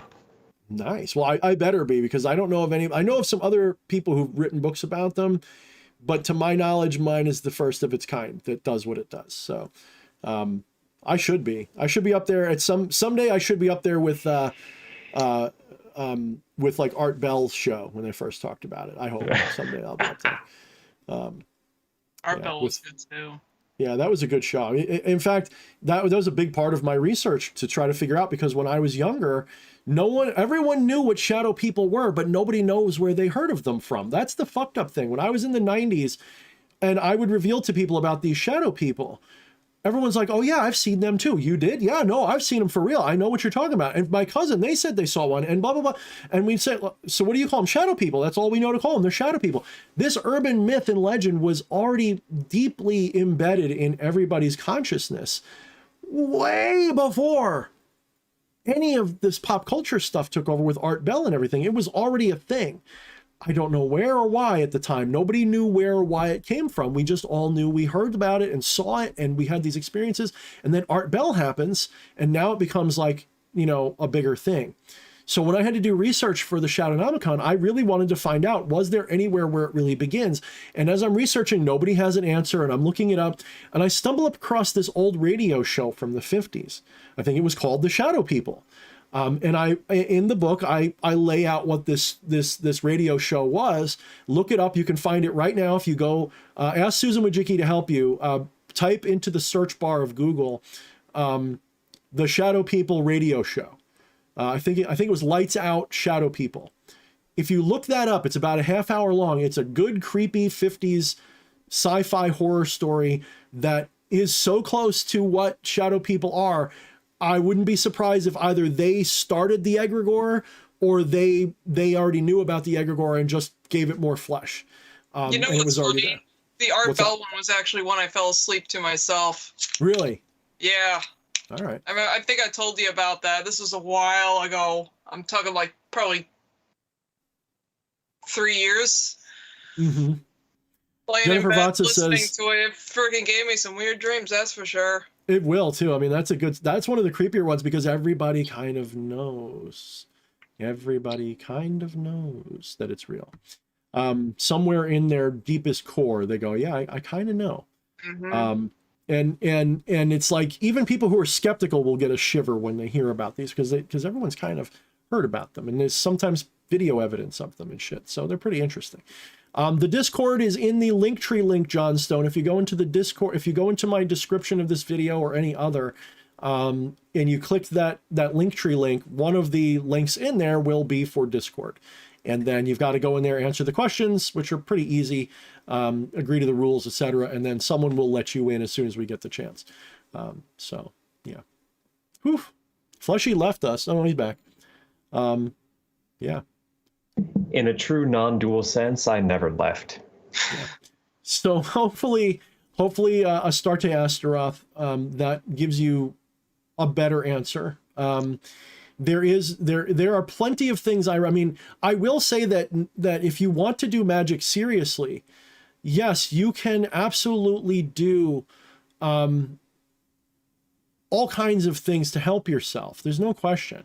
But you can do rituals without this, but I personally believe and recommend more with a great intention, that you do more by mastering various forms of transcendental liberation, letting go of thought processes, entering gazing states, learning to sense those things. If you've got that, then you don't need any teachers anymore the way you might have before. You become you realize the teacher's always been inside you this whole time because it's really you that decides whether the teacher is right.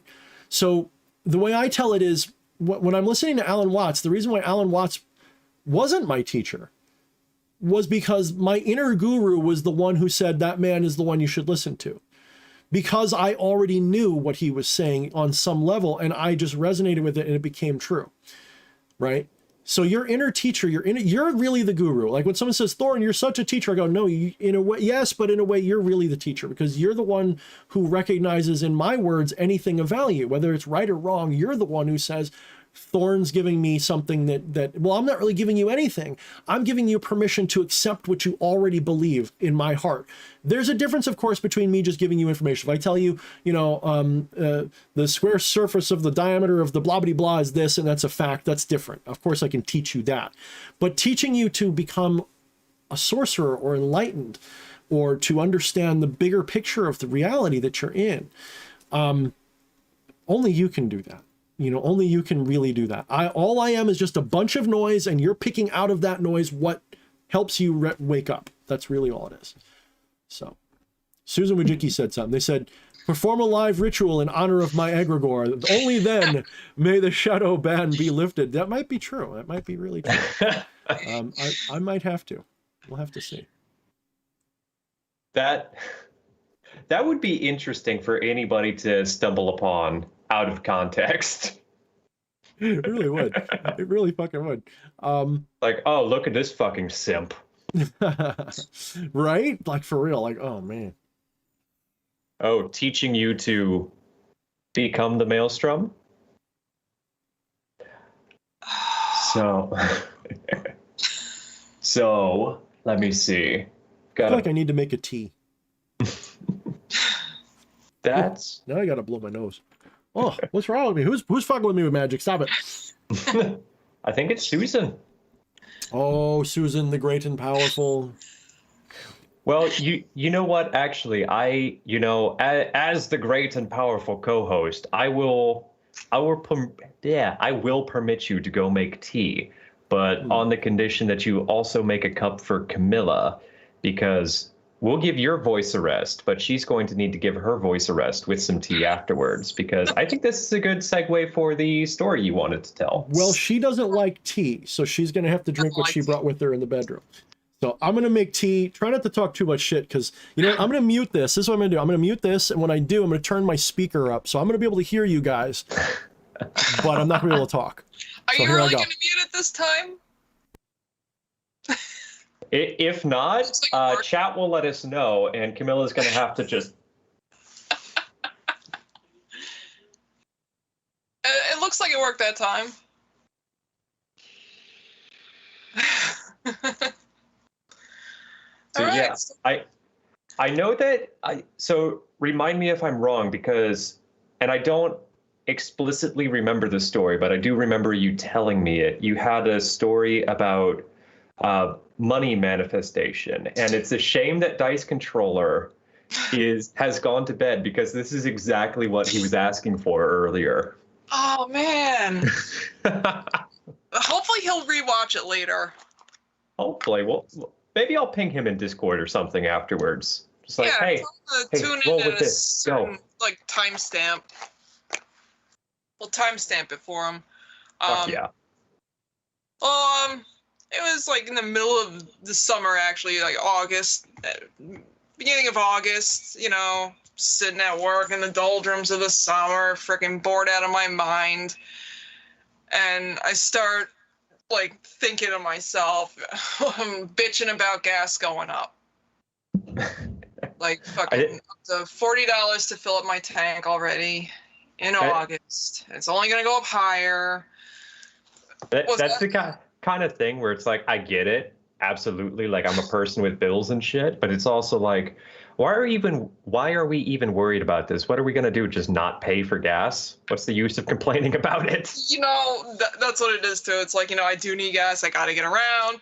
But I'm bitching in my head. I'm like, oh, God, you know, I got to stop at the fucking bank later and make a withdrawal. Oh, my, it's a masher. Eek. Uh-oh, what's happening?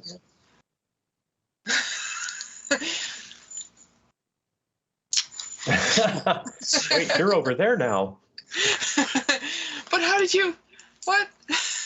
I'm just coming here to fuck around with shit. Keep telling your story. It's okay. That's non-dual magic at work, baby. Look, he appeared on that side of the screen and went over there.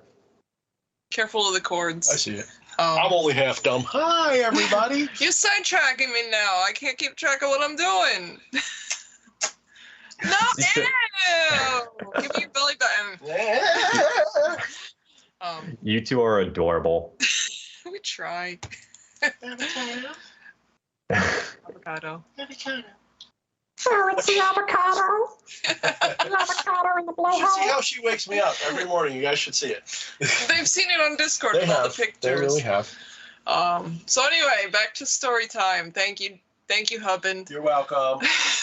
I gotta do something. Yeah, you were talking about the the doldrum of summer work and in August, and knowing that gas is only going to get higher and higher. Yeah, I'm sitting there. It's dead. Yes, the Grim Reaper is here. Okay. Enough. I'm leaving. Oh, careful. You don't want to break your setup. I'm leaving. I'm leaving. Enough. I get it. I'm not wanted. Nobody loves me. Oh, you know I love you. All right. So, yes, I'm sitting bored out of my mind at work, bitching in my head about gas prices going up. And, you know, it's going on and on and on. Voice in my head says, sweep. Yeah, you know, I really should sweep the floor. It is a fucking pig's pen here. Grab the broom, go up the far aisle, sweep it to the front, go up the next aisle, sweep it to the front. I'm starting to sweep it over towards where the registers are, where I normally sit all day, bored out of my mind. And on the floor, on the other side of the register, is a $20 bill. This voice in my head told me to fucking sweep the floor so I could find $20 so then I don't have to stop at the bank to make a withdrawal to put gas in my tank.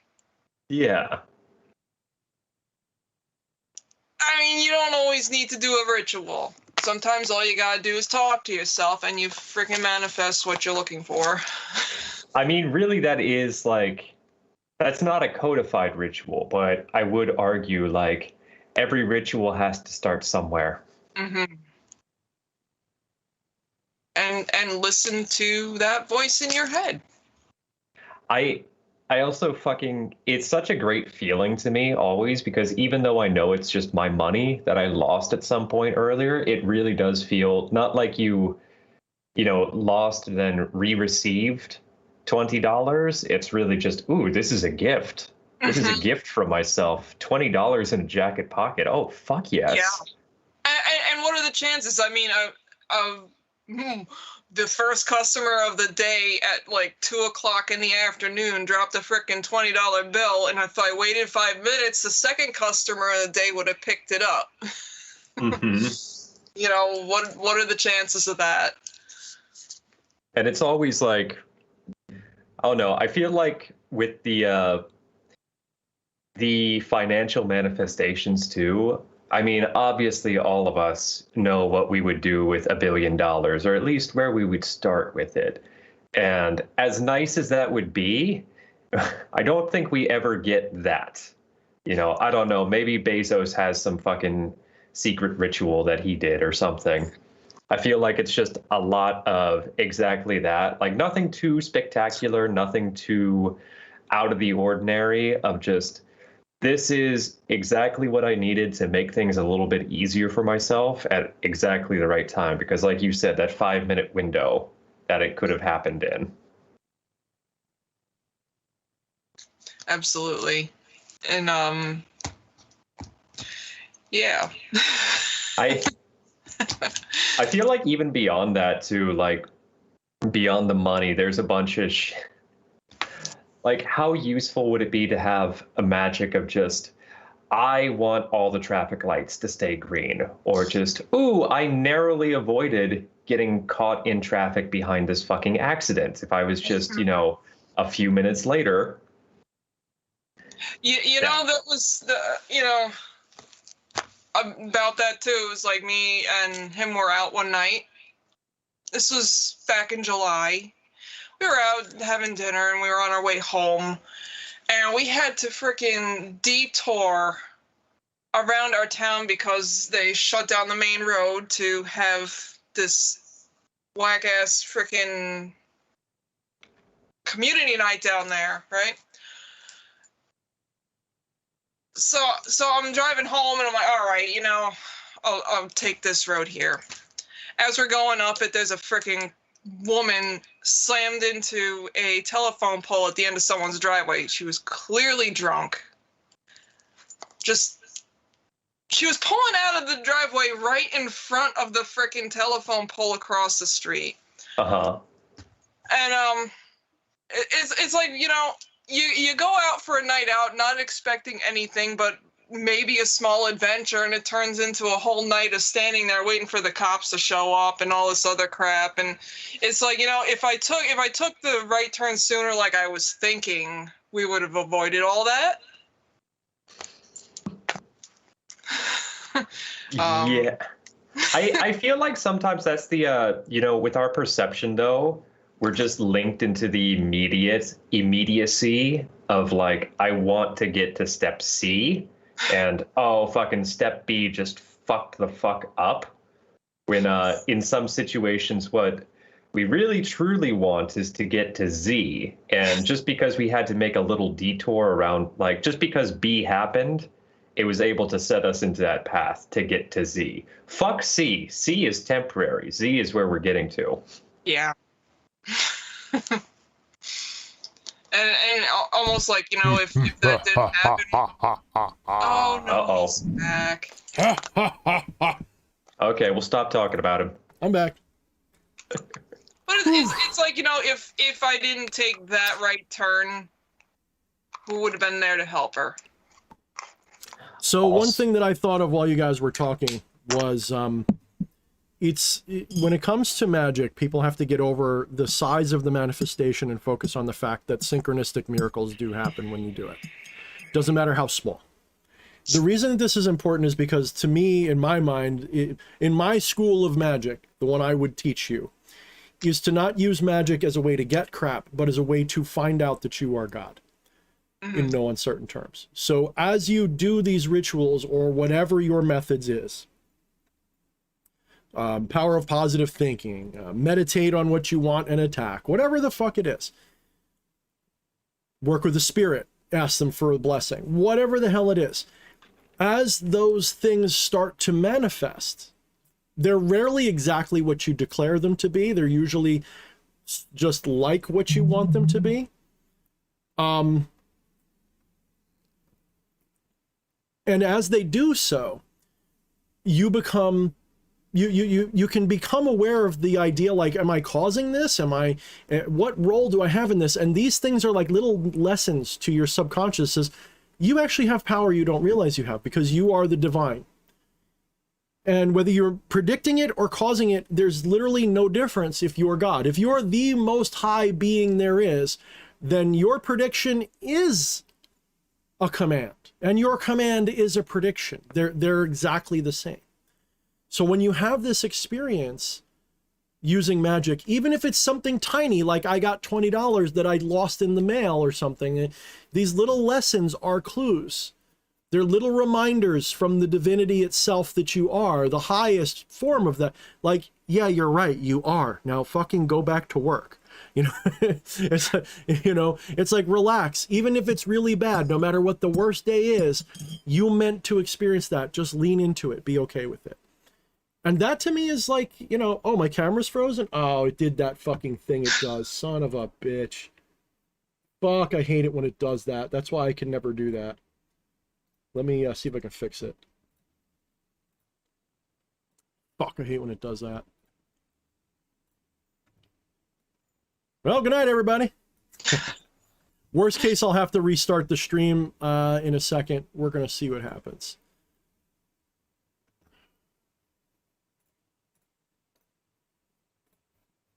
I fucking hate this. My mic was muted this whole time. This really is technical difficulty. Well done. Holy shit. Well done. We're professionals. I'm gonna remove this. We're gonna take this Are risk. we hear no evil, see no evil, and speak no evil now? I'm gonna re-add it. Hopefully this works. Oh, you ended the stream and are redoing it. I didn't do that yet. I'm going to be trying a few things. All right, everybody, we're making magic work for us. Just sit tight. Summoning. Now this happens every time I forgot. Every time I turn my camera off during the shit, it fucking freezes forever. Because I think it goes to Skype, and Skype takes over it, and that causes every fucking issue there is. Yep, I know what you're talking about. Yep. Like, I'd probably be better off just like unplugging it and replugging it back in. That's basically go to Skype and tell it to use a different camera, and then let me try that. Unfortunately, that's going to screw up you guys. See, it's screwing you guys up. yeah, we're temporary. Yeah, no, go into Skype, turn it to a different camera, and then back in OBS, go in, right click on your camera, properties, deactivate, and then re-enable. OBS virtual camera. Oh, not the virtual camera, but your actual... No, I know. I'm Okay. just trying to turn off the main camera. The problem is I got it off everywhere, and it's still acting like it's on. I may have to go and sit with the wifey instead. Plenty of room in here. Hey, yeah, that's doable. Yeah, I could do that. Yeah, come on in. Nah, I don't want to sit there. It's comfy. It's cool in there, but nah. It's very comfy. All right, That might actually put us over the TOS. Like, a man and a woman on a bed together? No. So the get in a stream is hot not going to tub and go stop, on guys. I'm Twitch. going to interrupt for 1 second. The stream is not actually going to stop, but it's going to stop broadcasting. So don't tune out. It's going to probably be Back. I thought 2 was enough, and I was wrong. Soon I'm gonna have 12 just all over the fucking wall. There's no such thing 12 as cum stains, really? Yeah, I'm okay with saying this to you because I know we're not live, but yeah, it fucking 12 all over. I'm pretty sure that's my new record. Like, I was impressed when I did 6 before, but I fucking doubled that, like, just from taking some magnesium tablets. Why is the chat moving? Yes. We should be back, everybody. Hopefully that's working. I basically had to reboot and reset the whole fucking stream. Let me know if it's working again. Hopefully everything's back to normal. By the way, this is peppermint tea. Someone said peppermint, and I said yes. Peppermint's good. I fucking love it, especially with a little bit of vanilla creamer. Some people think that's heresy, but Nope. I fucking adore it. Dude, It that's reminds me basically of my mom. Leave me alone. no, that's basically like mint ice cream. I'm down with that shit. I put a little bit of milk in it. Yep. Fuck yeah. When I start getting a sore throat later on in the winter season, I usually put a good scoop of honey in there. Susan Wojcicki is taking credit. She says she shadow banned us. That's what that was. Damn it. Get on that ritual, dude. Oh, Maybe we'll man. fix the internet too. All right, Susan. We have to figure out what to offer the egregore of Susan Wojcicki. I'm thinking a little bit of Chinese 10-cent sellout. No, wait, no, don't say that. That's how you get banned. Damn it. Say it out loud. Fucking hell. So No sugar, just monk fruit. I'm not endorsing it because Susan Wojcicki will get me in trouble if I'm doing endorsements. But hot tub stream for Susan. I don't have a hot tub. I guess we got to get one in the backyard, honey. Oh darn. So we have a question from some guy we've never heard of, CM Helnikainen. Oh shit. Says a question. Tell us some secret knowledge about Ronziel, please. Nope. I knew already that would gave be you- your reaction. I already gave you everything you're gonna get with that story. No more.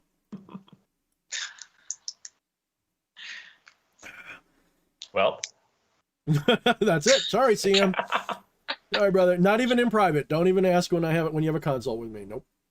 you gotta wait until it's a 151 stream and then fucking, side door it in there. I have That's to the be way. really sloshed. I have to be really gone. Which So- is In other not, words, probably beyond what your mortal body could handle if you tried Yeah, to drink and- me under the table. it with is beer. not doable. Yeah, you're dangerous when you get drunk because you were that one time you were practically at like the toaster bath limit. And I couldn't even tell. You seemed a little bit tipsy. I mean, that's the It's like fucked the up fucking thing. way It's, your body processes the Was shit. that it's was that the time genetic. that we were playing Wildlands and he was trying to fly the helicopter upside down? No, I think that was another time. No, I think it was when I was drunk because of EA maybe. Because EA I remember. EA at a distance of 500, 600, 700, however many miles it is, got me drunker than I've been in my life. I'm pretty sure I would have blew a 3.7 on the fucking drunk ass scale. You weren't doing good the next day. No, that was the worst hangover I've ever had in my life. I was actually not gonna lie, I was scared for my life from that hangover. I really was. I was like, I could have fucking died, and I barely felt drunk. In all the years that I've known you, I think that was the only time I ever saw you hungover. Yeah, like for real hungover. Like Yeah, not just a headache. Well, there's some people have a rare genetic. I don't know if it's a disorder or an inorder. I don't know how you'd really put it because it gives me like a dwarves or an elves tolerance for liquor. But the problem is, it's kind of like somebody who doesn't feel pain. They're more likely to kill themselves by accident because they don't feel pain. So like, or fear or something like that. They're more likely to overdo it. So since I don't feel it like other people do, I'm like, fuck, I can take it. It's obviously not good enough because I don't feel it. If I felt it, I'd know it was too much. Ha ha. We refer Glug, to that glug. as Irish heritage. I guess I do have quite a bit of that. So I drank a wee bit too much. And yes, absinthe was involved, Gar. It was actually the shitty absinthe, but it was the best I could get. So 151 absinthe that night, and that was the night I broke Azazel's skull. Yeah. So he was pissed at me for that. I broke his skull in a fit. So that was a pretty exciting experience. But CM Helnikainen, in response to the question, says unsubscribed. oh man, finally I'll get some peace and quiet. Freaking commie But, bastards. So I'm gonna jump ahead in queue a little bit because didn't feel like sharing anything about that spirit. Somebody else asks, Rizak asks, any advice for working with Nurgle and the Udog hole? We'd need maybe patchwork for that. That's out of my wheelhouse too much. That's not really where I go. So no, Unfortunately, I can't answer that. For good thing you didn't super chat me, because then I feel like I have to return it. So no, that one I don't have answers for. Yeah, I just don't know. Follow for when Patchwork comes on. That's a good question for him. Yeah, You should he'd have know him on more. again too.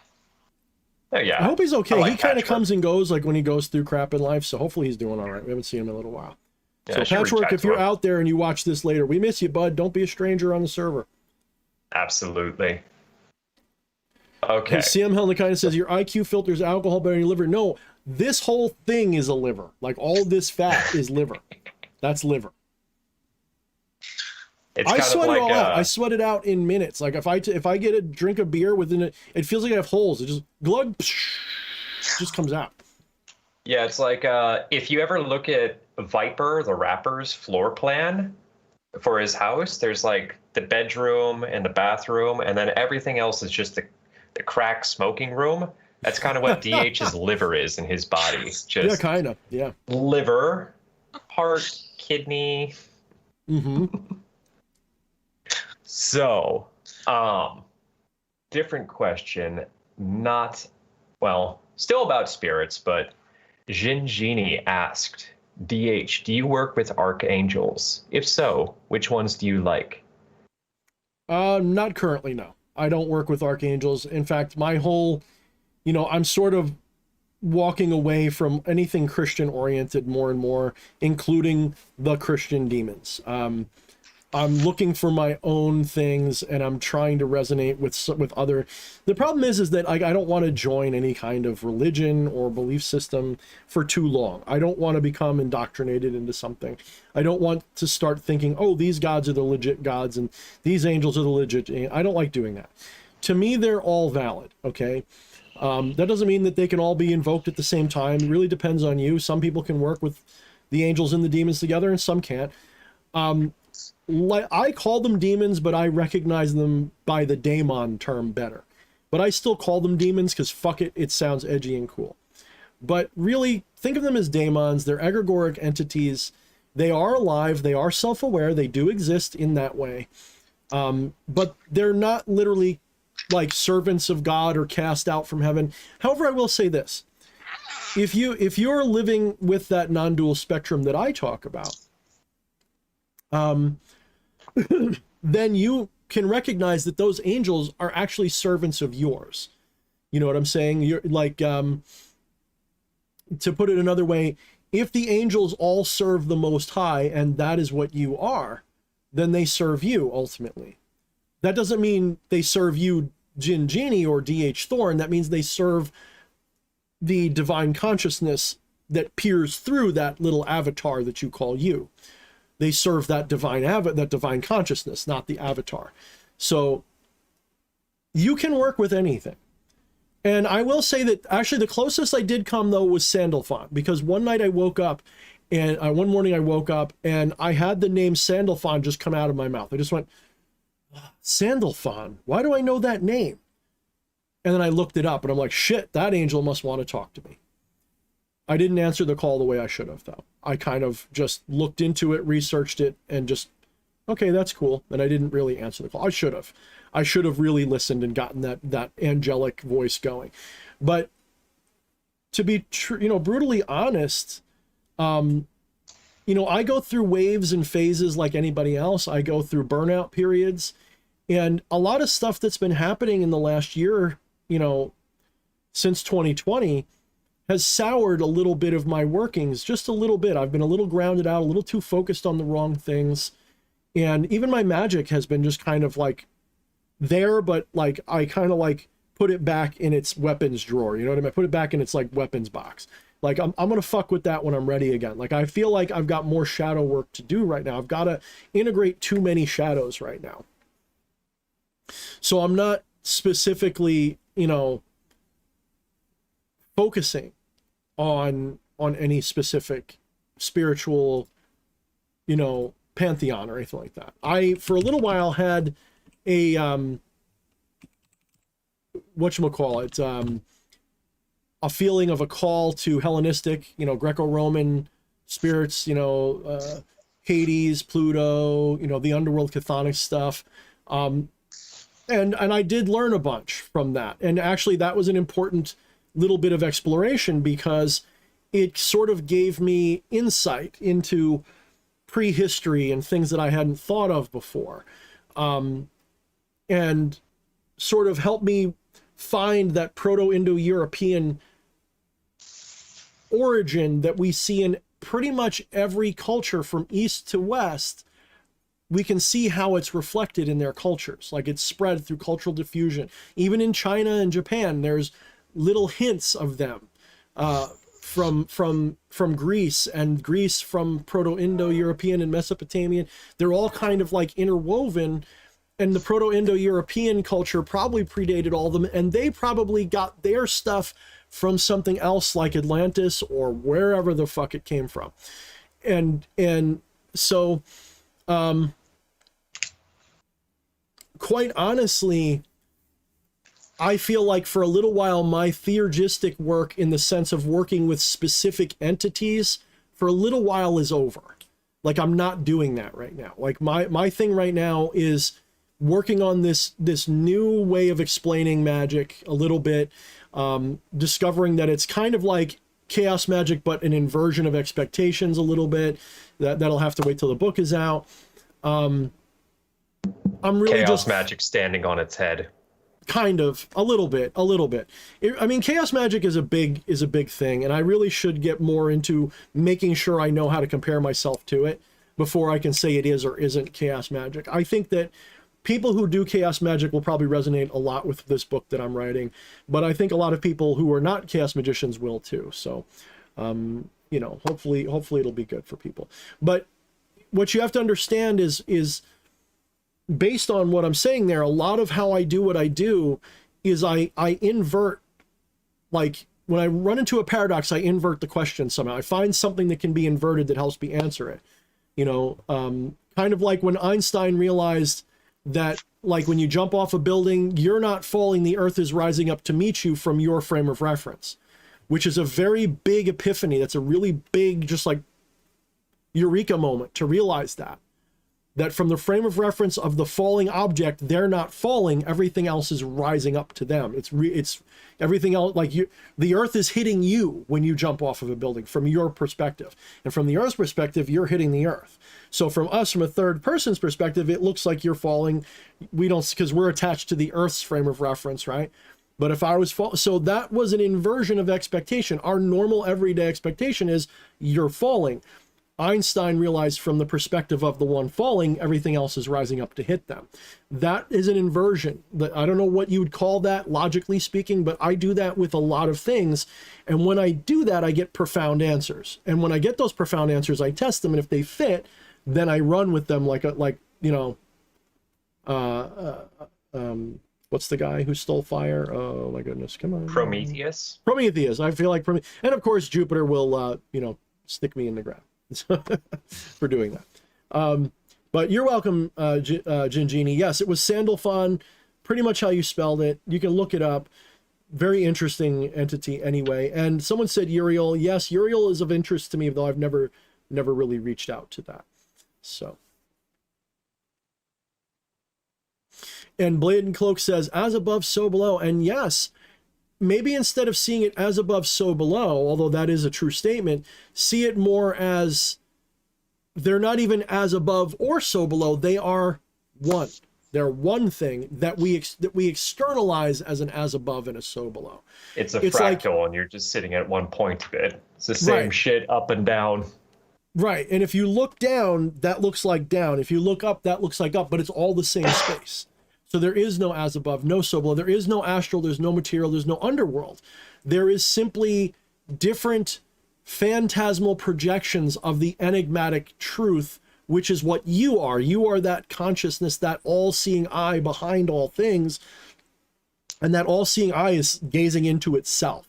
And so what it sees in itself, it thinks is an external world, but it's actually its own. So I like the dream analogy. To me, the dream analogy is one of the best. It's right next to the book analogy. The dream analogy is one of my favorites because I have a saying, the dream and the dreamer are one, and they both exist within a field of consciousness that is the awareness, the self-awareness that experiences the dream.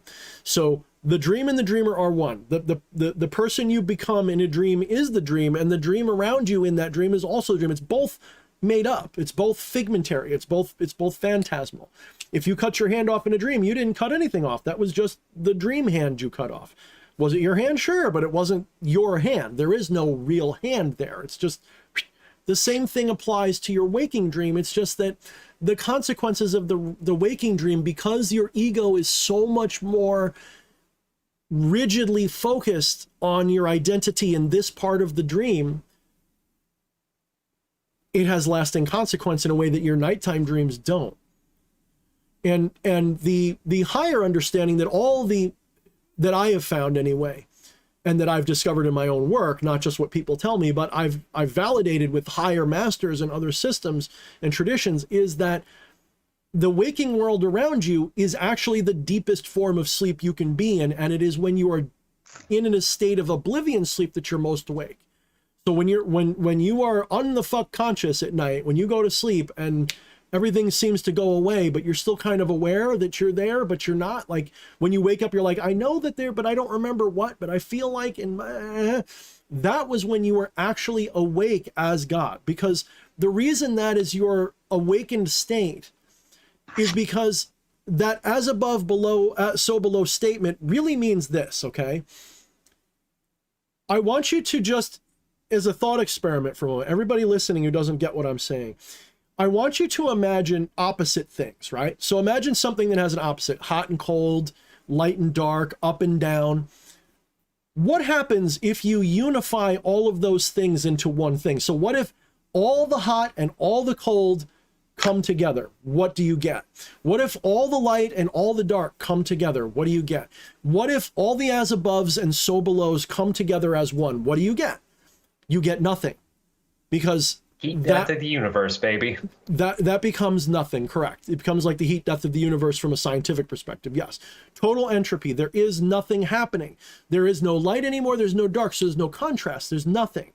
That is total, so they cancel each other out. It's like taking a negative one and a positive one, antimatter and regular barometric matter, and smashing them together, and they annihilate each other and cease to exist. So when yes, Gar says zero-sum game. So when you get all of those things united, you get oblivion.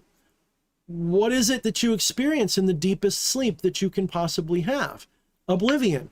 That is a state where you are not less aware. See, that's the ignorance. The ignorance is thinking that you're less aware in that deep state.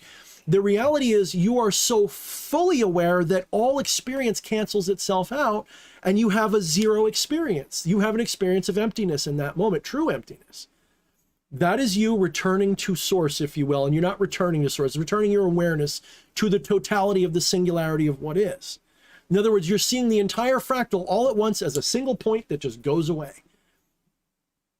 That is the most awake you can be, because in that moment, you're completely omniscient, completely omnipotent, and completely omnipresent. If you are completely omnipotent, omnipresent, and omniscient, that means you know everything, which means you've seen both sides collide. Both things are true at once. You are everywhere, so you have no sense of place.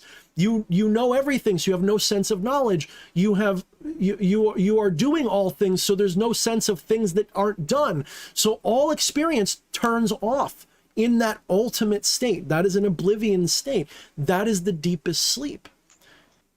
So when you're waking up a little bit, now you go into the world of dreams, which is the astral realm. That's the astral. That's why I say the imagination, the nighttime dreams, the daydreams, that is the astral realm. People think it's just my imagination. Take the word just off of that statement and go, it is the astral and my imagination are pretty much one. That doesn't mean that you can't go deeper into the astral and have it more vivid like a dream. That doesn't mean that you can't have it less vivid and just have it like an imaginary daydream. That's the astral realm, period.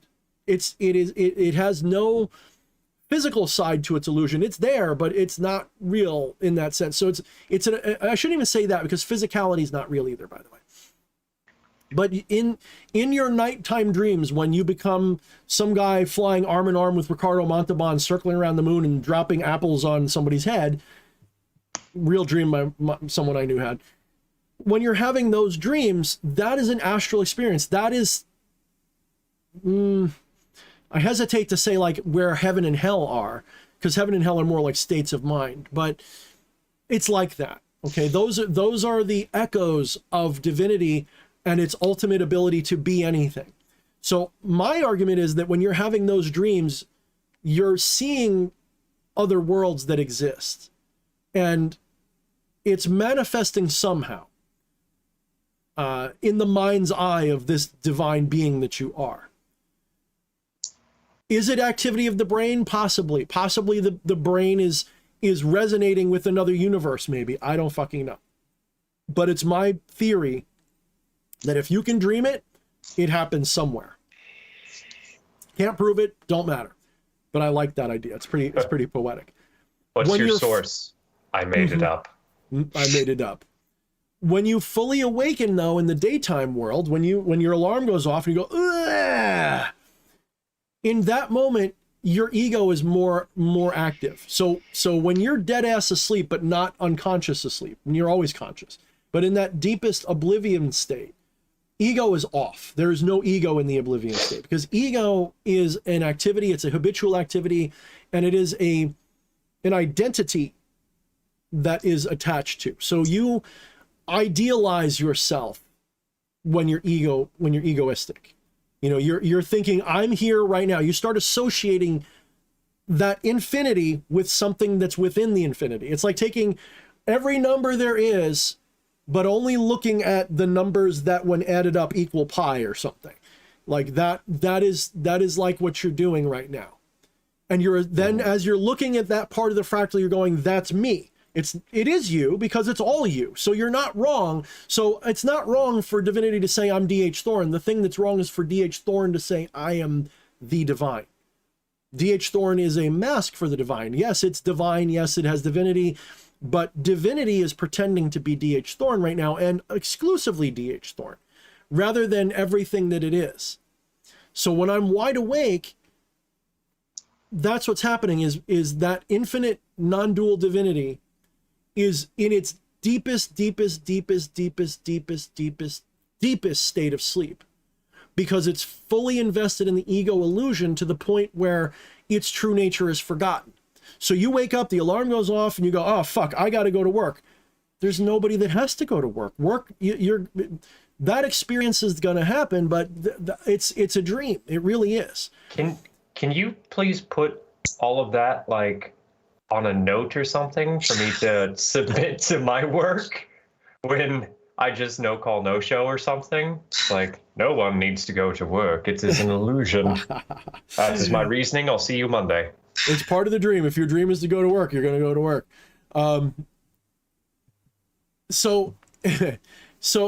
That deepest, so it's still up, but that's what gives it consequence, is that egoistic attachment to it. So when you just said, tell my boss that so I don't have to do it. Yes, you don't actually have to, except you're so egoistically invested in that story, you're gonna. Okay? At any time, you could say, no, fuck it, I'm not going to do that anymore. Anytime. And you could go live in a cave if you want, or you can find some other way to make money. That's what I did. That's what I did when I started doing this. I said, I'm not doing this. Like, I'm not kissing any more ass. I'm going to build up my whatever this is, and I'm going to build this up, and I'm going to free myself. And when I finally felt like I could do it, I just did. And that's magic. That's the self-help side of magic, but that's magic in action. Recognizing that you can do anything that, not just like your parents said, anything you put your mind to. When your ego is allowed to work for you instead of making you bound to something, it becomes a superpower. When your ego is bound to itself, when it's so the only reason you even have to get up every morning and have a job is because you're so egoistically attached to that story and your identity in it that you kind of feel trapped by it and have to do it. But depending upon how attached and egoistically attached you are to that story, the more fluid you can be, the more mercurial you can be, the more you can shift to different timelines of experience and be whatever you want to be in it. There's still going to be a limitation, though. That limitation's always by choice, though. The limitations are always egoistic in that if I'm going to be immortal, I have to pretend that I can't do immortal things. So that means even magic is going to be stifled. I'm going to be unable to do everything I want. The more egoistic I am, the less, and when I say egoistic, that doesn't mean arrogant. Okay, arrogance and egoism often go hand in hand, but they're not the same word. They don't mean the same thing in a spiritual context. Egoistic means I am this and only this, and this is what matters, and everything else is not me. Recognizing that you're everything can still be very arrogant, but can actually be quite selfless in a way too.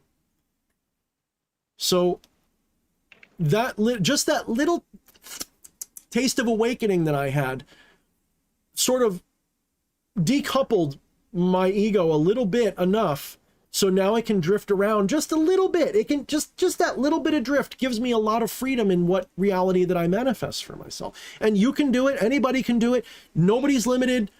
The only one who limits you is your own egoistic rationality. Now here's the rub, okay? People will hear that and say, well, then I'm just going to believe I can fly and I'll fly. Yeah, go for it. You got to not just believe it though. It's beyond your ego's belief. See, the ego will say, I believe. That's not belief. Belief is behind the ego. Belief happens somewhere separate from the ego. The ego is something you believe in. So how can the thing you believe in change what is doing the believing? Like I said earlier about the shadow, can a shadow make a person walk? No. Only the person can make the shadow appear to move. The ego is like that shadow. That ego can't make the higher self do anything. You cannot command your higher self. People go, I'm going to do chaos magic where I'm going to command my deeper higher self to do magic by writing a sigil. That's backwards. You have to realize that the higher self is making you make the sigil and go through all those stupid little hoops to think that you can do it. And that's why it happens. It's putting the cart before the horse. I am going to make my hand grab me this bottle of water. Do it. Mm-hmm. Do it now. Why aren't you doing it? Yes, Jasona Marcano says, ego deaths are imperative towards the path of ascension, and you are absolutely right. Ego death does not mean, like, I think I made a video, and if I didn't, I should, titled something like, kill your ego and other bullshit advice from people who've never achieved it. Ego death is absolutely necessary on some level, but not as if you stay that way. You need to have, and we do this all the time. That's the other rub of this, is you have to realize that your ego literally does die all the fucking time, but it reforms very quickly, and you, being this divine being, are fixated habitually on the activity of being, not on the activities of not being. So that's why learning to do transcendental meditation or whatever that silences the chitter chatter is a big jumping step, because you realize most people have a hard time silencing their inner monologue or their inner picture show or whatever their thought process is. Until you can do that, you can't prove to yourself that you exist independent of those thoughts. When you can sit there perfectly silent inside and still experience life and drive a car and even write a story, and realize that your thought process wasn't necessary to any of that. Until you can do that, you have a real hard time, because the ego is almost entirely part of that thought reaction process. So if you really think about it, if you learn to recognize in your own experience those times when your thoughts are off, you don't even have to do them on purpose. If you're painting, like I'm sure, Camilla, when you're making those beautiful things that you make, you may think you're thinking the whole time, but I bet you if you could run back through that experience with all sincerity, you'd find a moment when you realize you weren't thinking. Like, see if you notice it when you're doing it and go, yeah, you're right, I wasn't actually thinking in that moment, I was just doing it. No, there's a lot of autopilot going on there. Right. So there's a lot of autopilot. So during that autopilot, you're actually in a type of Zen. You're in a lower, like, you know, the door's open, you just haven't stepped through it. You're right there in a no mind state. So to be fair, like I say, I go into like a meditative sort of state when I make those things. Yeah. Because I like to think the materials are talking to me. Mm-hmm. in a way, in a weird way. We're telling you what we want to be. Make it. Exactly. This is how I want to be decorated. Okay. You got it. Mhm. When Gar the just sort of demons invoke supported what you said, sweetie. Gar just said every artist while creating bridges the abyss at least once, no matter what form of creativity. And I agree that. I agree that. Zev says, I like Advaita Yoga. Yes, Advaita Vedanta is probably my favorite specific non-dual ontology, but I wouldn't say it's my only one that so I'm not an Advaitin, for example, and I'm not a Roshi of Zen. I'm none of those things. I'm literally fuck you to every one of those things. However, I look at them all and say, they're right, that's right. They got almost everything right, but they need this piece and that piece and this piece. And then I say, I get it. So we can't really describe what this is. It is literally an enigma that will never be described, because that's the limitation of mortality, is that you can't know the whole thing, because if you did, it would cancel itself out and cease to be. So yes, that's why all of these things, as I talk, people will go, oh, that's Advaitism, that's Gnosticism, that's this, that's that, that's this. And I go, yes, it's all because they all see the same thing. They just have different ways of explaining it. So yes, Zez, I've looked into Gnosticism. Have you looked into Neoplatonism? Have you looked into Hasidism? Have you looked into Astarte Astaroth bringing up Kashmir Shaivism? Have you looked into any? They're all telling you basically. So all of these different traditions are trying to tell you the same thing, more or less. There is differences, though, because we've all got different linguistics and different cultures and different takeaways from an experience. But we are all pointing at the same thing. So where my hackles rise is when a Gnostic says, oh, Advaita is wrong because we see the source in the demiurge and they don't, blah, blah. You've all got a piece of the same puzzle. If you'd only figure out that you put them together, you get the non-dual truth as one thing, you'd be there. You'd all be there. You'd stop bickering and you'd just do it and you'd wake up, but you don't, because you want your version to be right and everybody else's to be wrong. So I love to look at as many of them as I can until I get bored of it and don't look anymore, because I feel like, yeah, they all know what they're talking about and they're all right and they're all wrong at the same time. This is why Alan Watts was so good for me, because Alan Watts is such a laid back, the dude style Zen guy that it's very much like, stop trying so fucking hard. Don't you realize that you're it? Don't you realize you're it? You don't need to explain it. You just got to shut the fuck. That's why people ask me, Thorne, what's it like to be God? And I go, okay, you ready? Shut up. There you go. That's it. So, oh, Zev Israel Fernandez, I haven't seen you in a long time. Welcome. We miss you, brother. So I want to give a little bit of a moment, because that was heavier hitting shit. I want to take a break, decompress, chew on that thought a little bit, interject some humor. A certain somebody was sending me some stuff that they were working on during this stream, and here would be one strange picture that came across while ooh, that'll fuck your head up, won't it? Yeah, while browsing about. But that's not the main thing I wanted to show you. Let me just pull up this image real quick. Somebody was doing magic during this entire thing, was feeling very inspired. Damn it, Sam, don't do that. And this is what they gotta resize this fucker. This is what they manifested into being. I hope, God damn, how fucking big is this picture? I'm still resizing it. Holy shit. It's a big banana, isn't it? I'm cooking something up. Just hold tight. Yeah, I'm so happy that we could inspire something like this to happen because of our show. Here we go. This is a sigil one of our viewers crafted. Damn. When did they craft that? Live, just within the past hour. Blowhole, huh? Blowhole. Very nice. It's very tiny on my screen, so. Mm-hmm. You know what's really funny? Well, I made this a while back. And Yeah. this magic comes courtesy of the great and powerful Wyatt Coverdale. Okay, I was gonna say it had to be Had a one of those feeling. jokers. Had to be one of those jokers. That was my second choice. Actually, my second choice was Cracky Comics. That was my second choice. It is a pretty badass looking sigil, though. If you just take the blowhole out of it, it'd be a lot better because the blowhole is smelly, and I know the universe is smelly, but when the universe collides with itself, it doesn't smell like anything, so it's not really a smelly blowhole anymore. Underwater, we all smell like whale shit. That's right, underwater there's no smell, it just tastes. You taste the blowhole instead of smell it in the water. Did you know that a dolphin's tits are in its butthole? Did you know that? And that's how they eat when they're babies. That's where the booby milk comes out of, is in the butthole area. That's where it comes out. What scientists don't understand is that the great attractor is just the blowhole, sucking all the plankton into the...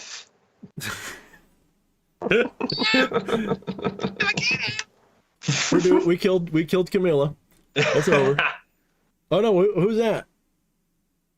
Is that Avocado? Avocado. Oh, it's very low. I can't see it. It's because he's standing on the table.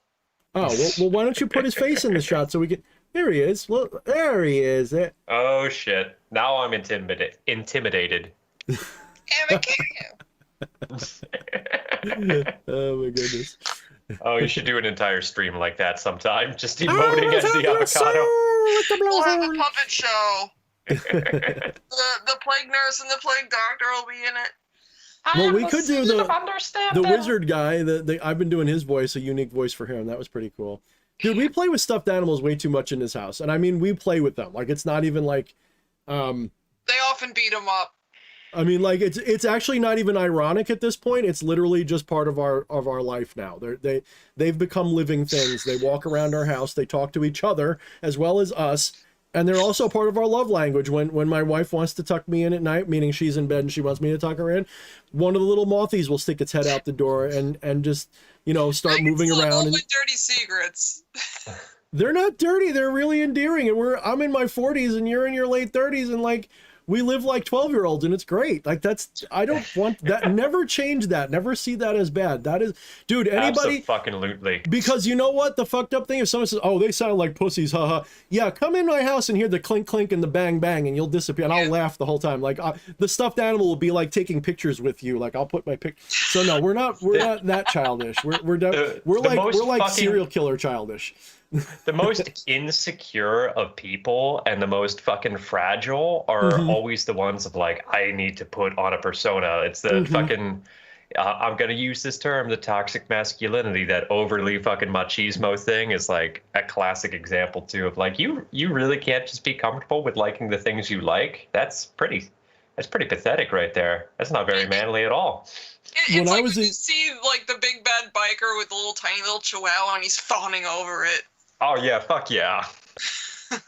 When I was a kid, I learned that at some point, and at first it was to try to, like, girls like it when you're tough and scary, but you got a soft side. So at some point I was like, you know what? I'm not going to hide the fact that I got stuffed animals. I'm actually going to make a funny joke about it. So I'd go and I'd play like the games at the amusement park, and I would win the little stuffed animal. Like, no, he's fucking mine. I ain't giving it to you. It's mine. What the hell? Totally own that shit. Oh, Susan Wojcicki, she's back. She says, please avoid this blowhole misinformation. We're going to get on the video now a link to proper blowhole information. They're going to put a link over it, to find out more information about blowholes. Oh, my goodness. Oh, man. Susan. Oh. There's going to be a fucking Wikipedia, like, thing underneath this of this is the actual blowhole entry. You should read up about that. Fucking shit. That's what's coming. Just remember that some dolphin drowned from their blowholes being played with by other dolphins. Yep, it does happen. I don't want to go there, so I'm just gonna segue to wanting to highlight two comments. Wyatt Coverdale says, "See, it works. My sigil successfully summoned the blowhole kid and possessed everyone on the stream. I actually did a thing." And yeah, what's the chant for the blowhole? Is it?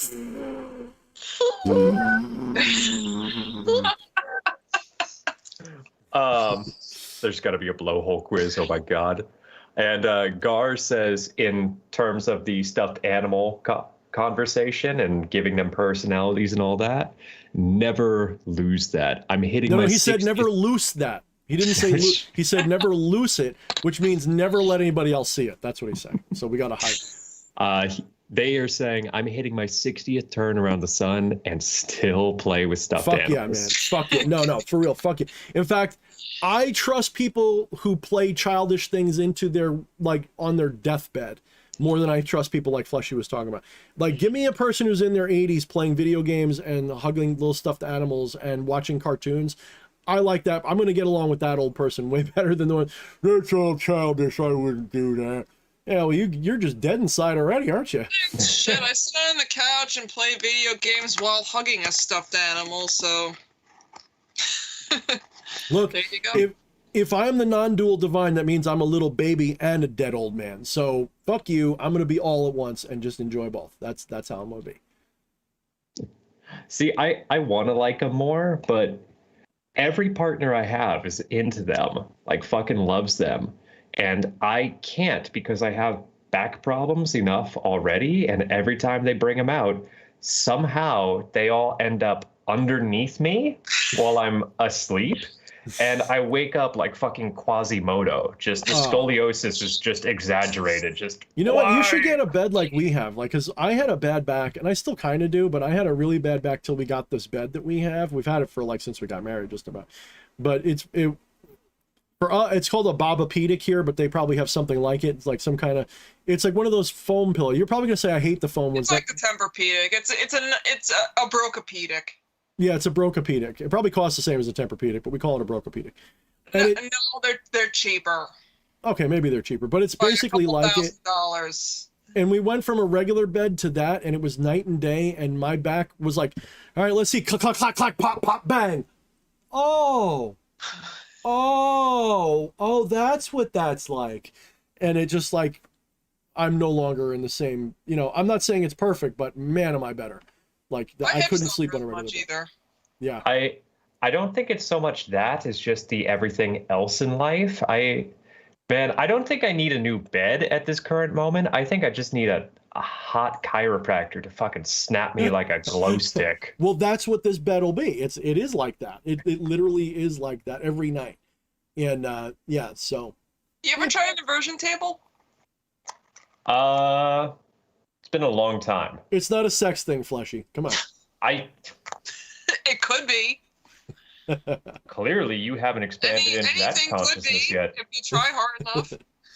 Oh, and stuffed animals actually make really good, like sew a freaking quartz crystal into it and charge that with the spirit, or make it an idol, for a spirit. I got no problem. There's somebody actually that I used to sort of, not really know, but on Facebook, like they were part of, like for a little while, I was friendly with them, just very briefly. They make little stuffed animals for different spirits as idols, and they do a really good job. They'll make you a King Paimon, they'll make you a Malphas, they'll make you whatever you want. Connor Kendall is here. What is up, the Infernal Obelisk? What is up, my brother, my good friend? We got to get you on, Connor. I thought we were gonna, but I have my Infernal Obelisk right here. So what's up, brother? What is going on, man? Good to see you. So, sorry to take the attention away, but Susan Wojcicki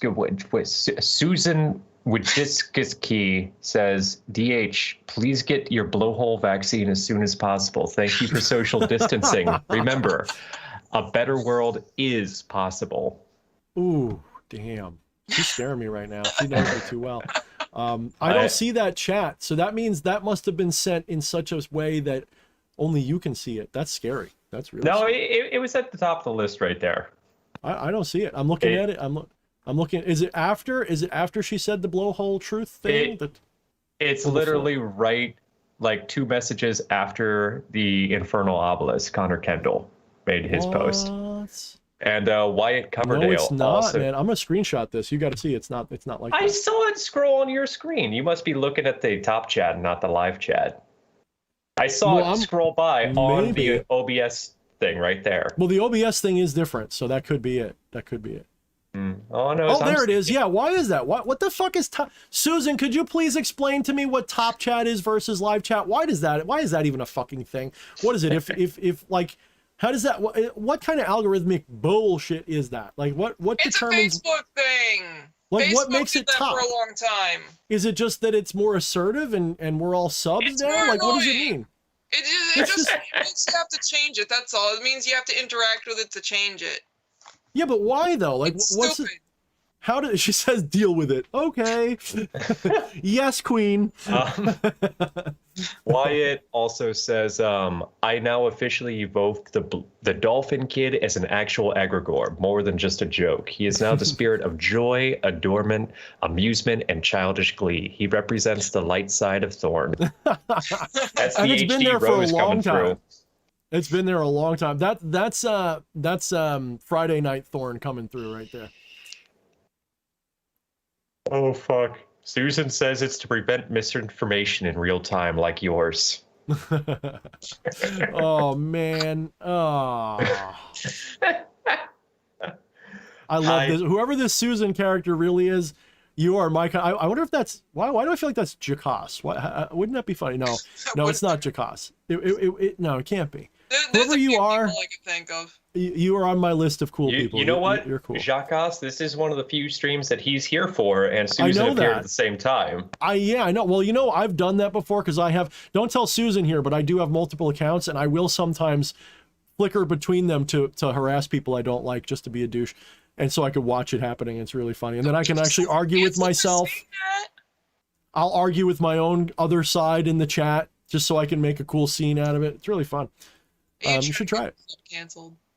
Nah, it wouldn't cancel me. They'd get cursed, and they know it. They know it. If I curse Google the next week, they'd probably lose $5, and they would be like, "Fuck, what happened?"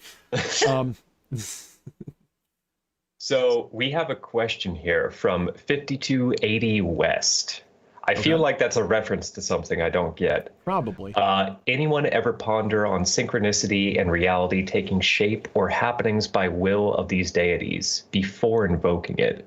Makes me think, what the fuck am I, and what's really going on? Trying to read it so that I can really just parse it better. I don't. It is a little bit. The wording makes it a little bit hard to digest, but I don't. I think reflecting on synchronicity is really important, but I can't say I've ever thought about it in terms of like the will of the deities or anything, like the will of specific spirits. Higher self, maybe. I mean,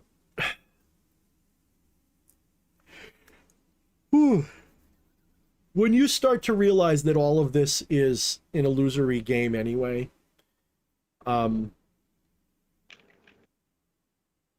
you start to realize that it will manifest for you in whatever way gets your attention best.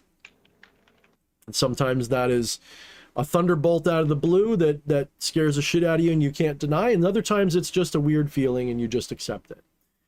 And sometimes that means that we externalize things as spirits, and other times it means that we internalize things. And my advice to anybody is don't take spirits too literal. Treat them as signs and symbols in themselves. Recognize that you are giving them form and shape, but their messages are often symbolic and hidden, just like in a dream. Okay, if you have a dream that you're in a war and you're losing, you're getting shot to death, and it really sucks, and you're having a nightmare, the specific events of that dream are not usually relevant. It's actually the underlying emotion, mood, thought that goes with it. It's not that you got, like, someone will have a dream that they get shot, right? And they'll be like, oh, I'm scared I'm gonna get shot now. No, what you got to realize is that it's not even that the gunshot symbolizes something. It's that you dreamt that because some part of you is fearful or worried about something or something like that. The gunshot is a manifestation of something inside you.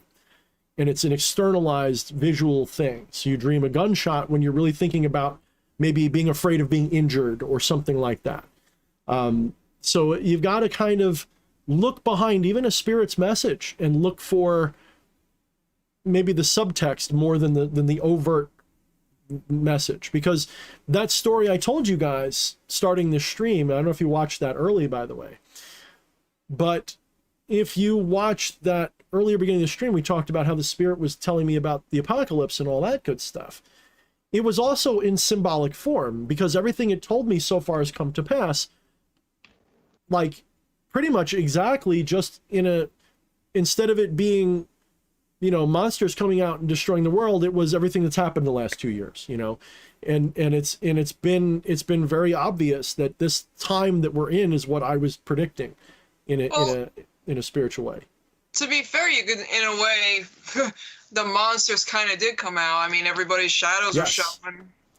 Yes, because I basically Even opened the monsters, their internal monsters ate them alive. Yes, and it's more than that. It's like, well, we opened the gates to the shadow people, to Legion primarily, and Legion deals with big picture, collective conscious denial, shadows, all that shit.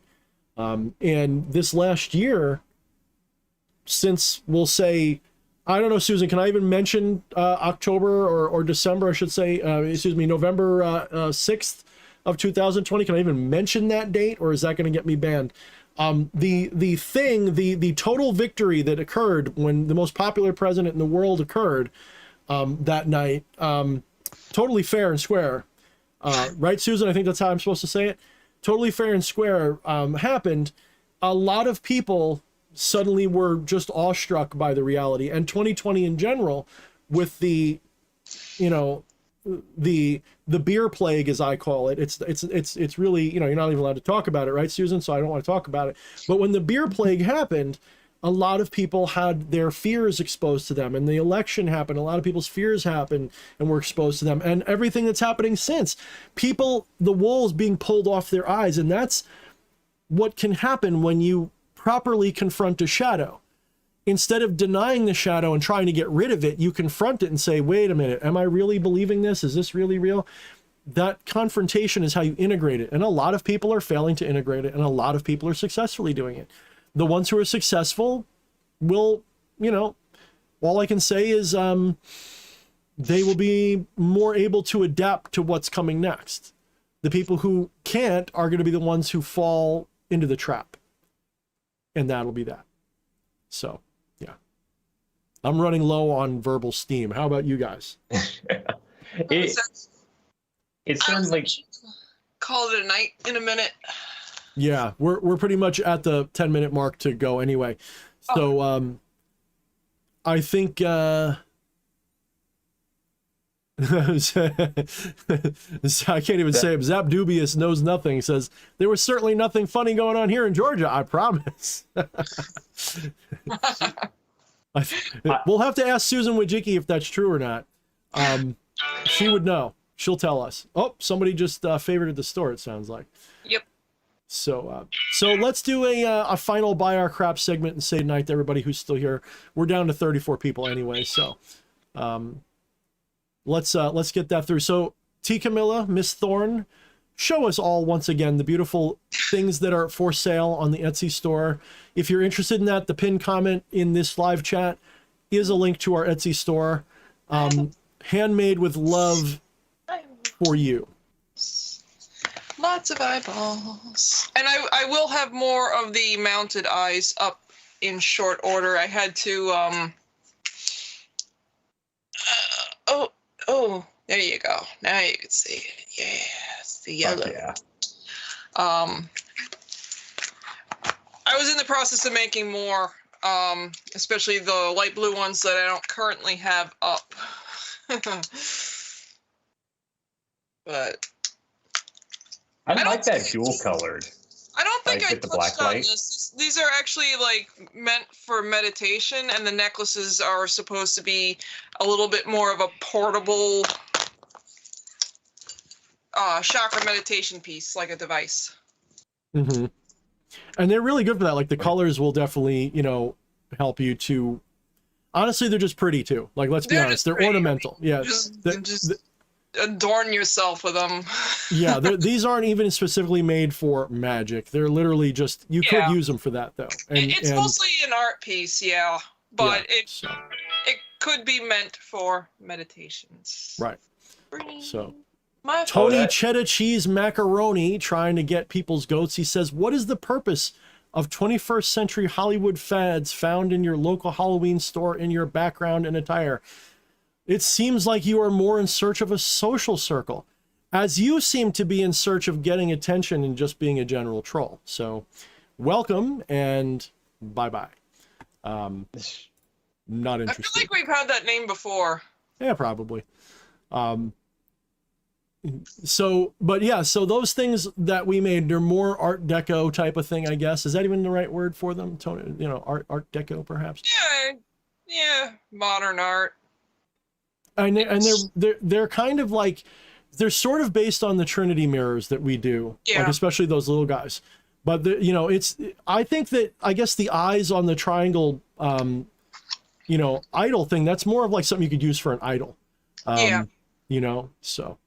Oh, no, I think, you know, if you have a spirit that's pulled to a certain color or something, you could probably dedicate it to them, or, you know, whatever.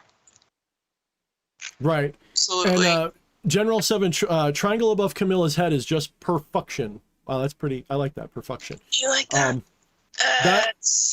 That's the full-size mirror that we made, that she made. I just admire all the time. I don't know. And more like those are coming out, I think, right? You got like a bunch more. I have more mirrors in the works, yeah. I actually have a few ready to go up for sale soon. Yeah, that's the $200 range mirrors. Pictures done is really what it is. I need to do a mass picture day. Mine fucking freaked me out when I first got it. I know it's just like nature of Black Mirror and everything, but like fucking looking at my reflection in it for the first time and seeing my eyes and like it looking like it fucking, they changed shape or something for a second. I'm like, I'm gonna just put you there and ignore that for a little while because I'm not ready to process that right now. Mm-hmm. It's really fun having it hanging on the wall, like, because I'll have it over on the other wall sometimes, and I'm walking past with laundry because that's where a washer and dryer is, and like I catch myself in there, and sometimes I stop and just, you know, go into a gazing state and like, I'm trying to do fucking laundry right now. Don't come at me. Don't at me now, bro. Don't come out at me right now. Don't at me, Lucifer. I'm busy. The one day I was trying to do laundry and clean the bedroom, and I freaking gaze into the thing, and it tells me to bring the freaking rose quartz over to it that I was putting around the house as a protection, and, you know, hold it to the mirror and freaking, you know, do something over there with it. I got nothing. Mirrors are actually really fascinating to use in magic. One of the things, like when we had a little bump in the night one night, I showed you, Camilla, how one of the ways you can use a mirror, if you feel like there's something scaring you, a presence in your room, maybe you're doing magic ritual and you feel the bump in the middle of the night that makes you feel like there's something around. You can actually hold the mirror so that you can see over your shoulder, and don't look directly at the mirror, look elsewhere, right? So look in front of you, hold the mirror like right here, and look for, like the dude with the, what was it, Perseus with the shield of yes, Medusa? almost exactly the same idea. You use that to see, and you're really looking in the mirror for the spirit, because you'll see sometimes out of the corner of your eye a little movement in that mirror. So you'll see, like, you know, you'll be moving it around, maybe like something moves on your shelf that you would not have seen if you were looking directly at it, and you can't just look in the mirror to see it. And it's kind of like, the idea is a little bit like, it's almost like the spirit can't tell you're looking at it because your attention is over there. And it's sort of like faking it out. And I've used that to good effect. There's been times I've seen like shit wiggle and I go, it's over there. I know it's over there. It's also kind of like that thing with stars where if you look directly at them, they're blurry. But if you look just off to the side of them, they become sharp. Yeah, that's because of the way your eye processes the light with the color purple stuff, the rod and cone cells in your eye, they burn out as you stare, and there's more of the night gazing cells on the peripheral vision than the center. So you can, if you've ever got a very dim light at night, like when I was a kid, I liked ninja stuff, so I like to sneak around in the dark. So what I would do is I learned off-center vision. So I could, if I want to get you over there, I don't look at you, I look a little bit over here, and now I can see you really good. So it gives you a boost to night vision, which is really important to a guy with an astigmatism, because I can't see shit when there's like a light. Like if you shine a light in my eyes, it's all over. Like when I drive at night, it's like, ah, UFO, UFO. I feel you, man. Yeah. Yeah, So- I didn't even realize that was a thing for the longest time. Mm-hmm. There's pictures where like people show like, yeah, but this is what it looks like when you have it, and it's like, oh, Yeah.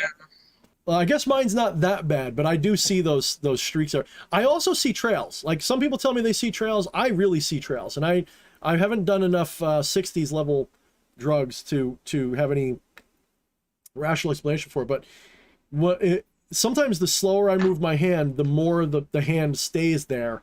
If that I see like the after image, like a long time gone. It takes like it's like I see a wave.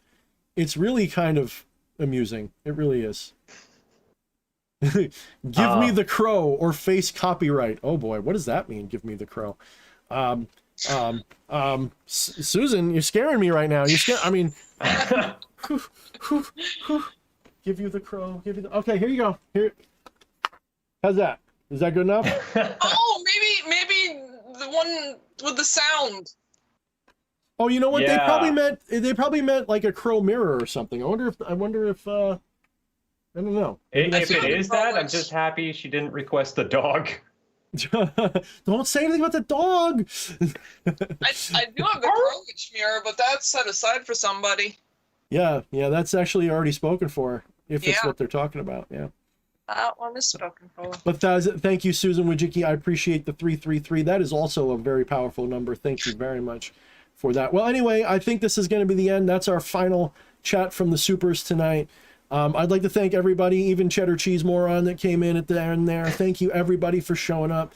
We really appreciate you guys. We had a lot of fun. And yes, Cheddar Cheese Man, we are looking for a social circle. That's part of the fun. We're not just here to be spooky, weird people. We're here to have fun and hang out with people that are of like mind, with like interests, to meet powerful, great Queen Susan Wojcicki and have even Susan is like, I can say now that Susan Wojcicki is a viewer, and that's really freaking scary.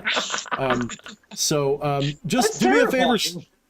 Do me a favor, Susan. When you guys go and you have your adrenochrome parties, I don't know if you should mention my name or not. So let's just keep this between us for now, okay?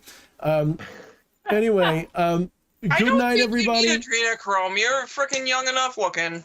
Oof. I think we just got shadow banned deeper for even just saying that word 3 times. Oof. You're gonna be the next sacrifice. They're taking from you, buddy. Right? I'm gonna end up on freaking, Epstein's Island, he totally killed himself, by the way. Totally killed himself. Yeah, his ears matched perfectly between the live picture and the dead one, yeah. Yeah. And there was absolutely no video of him on the island after he didn't kill himself. No. I mean, did kill himself, after he killed himself. There's no video. After he aligned. That's just some guy with gray hair that looks like him. It wasn't him. It was not him. Yeah. CM says you manifested her. I did. I really did. All right, guys. So that's going to do it for this stream. We'll see you all next week. I'll probably hit you guys up with an afternoon stream sometimes next week. No idea when, no idea what the subject matter will be. But thank you so much for all your super chats. Thank you for your attention and love. Thank you for joining our store. Thank you for joining our subbing to this channel. If you're new here and you're not an asshole, please join us again in the future. If you're not an asshole, please. But if you are an asshole, fuck it, join us anyway. We probably got you blocked already, so it's fine. So thank you guys, and we'll check you all next week. Have a good one. Find the shadows, motherfuckers.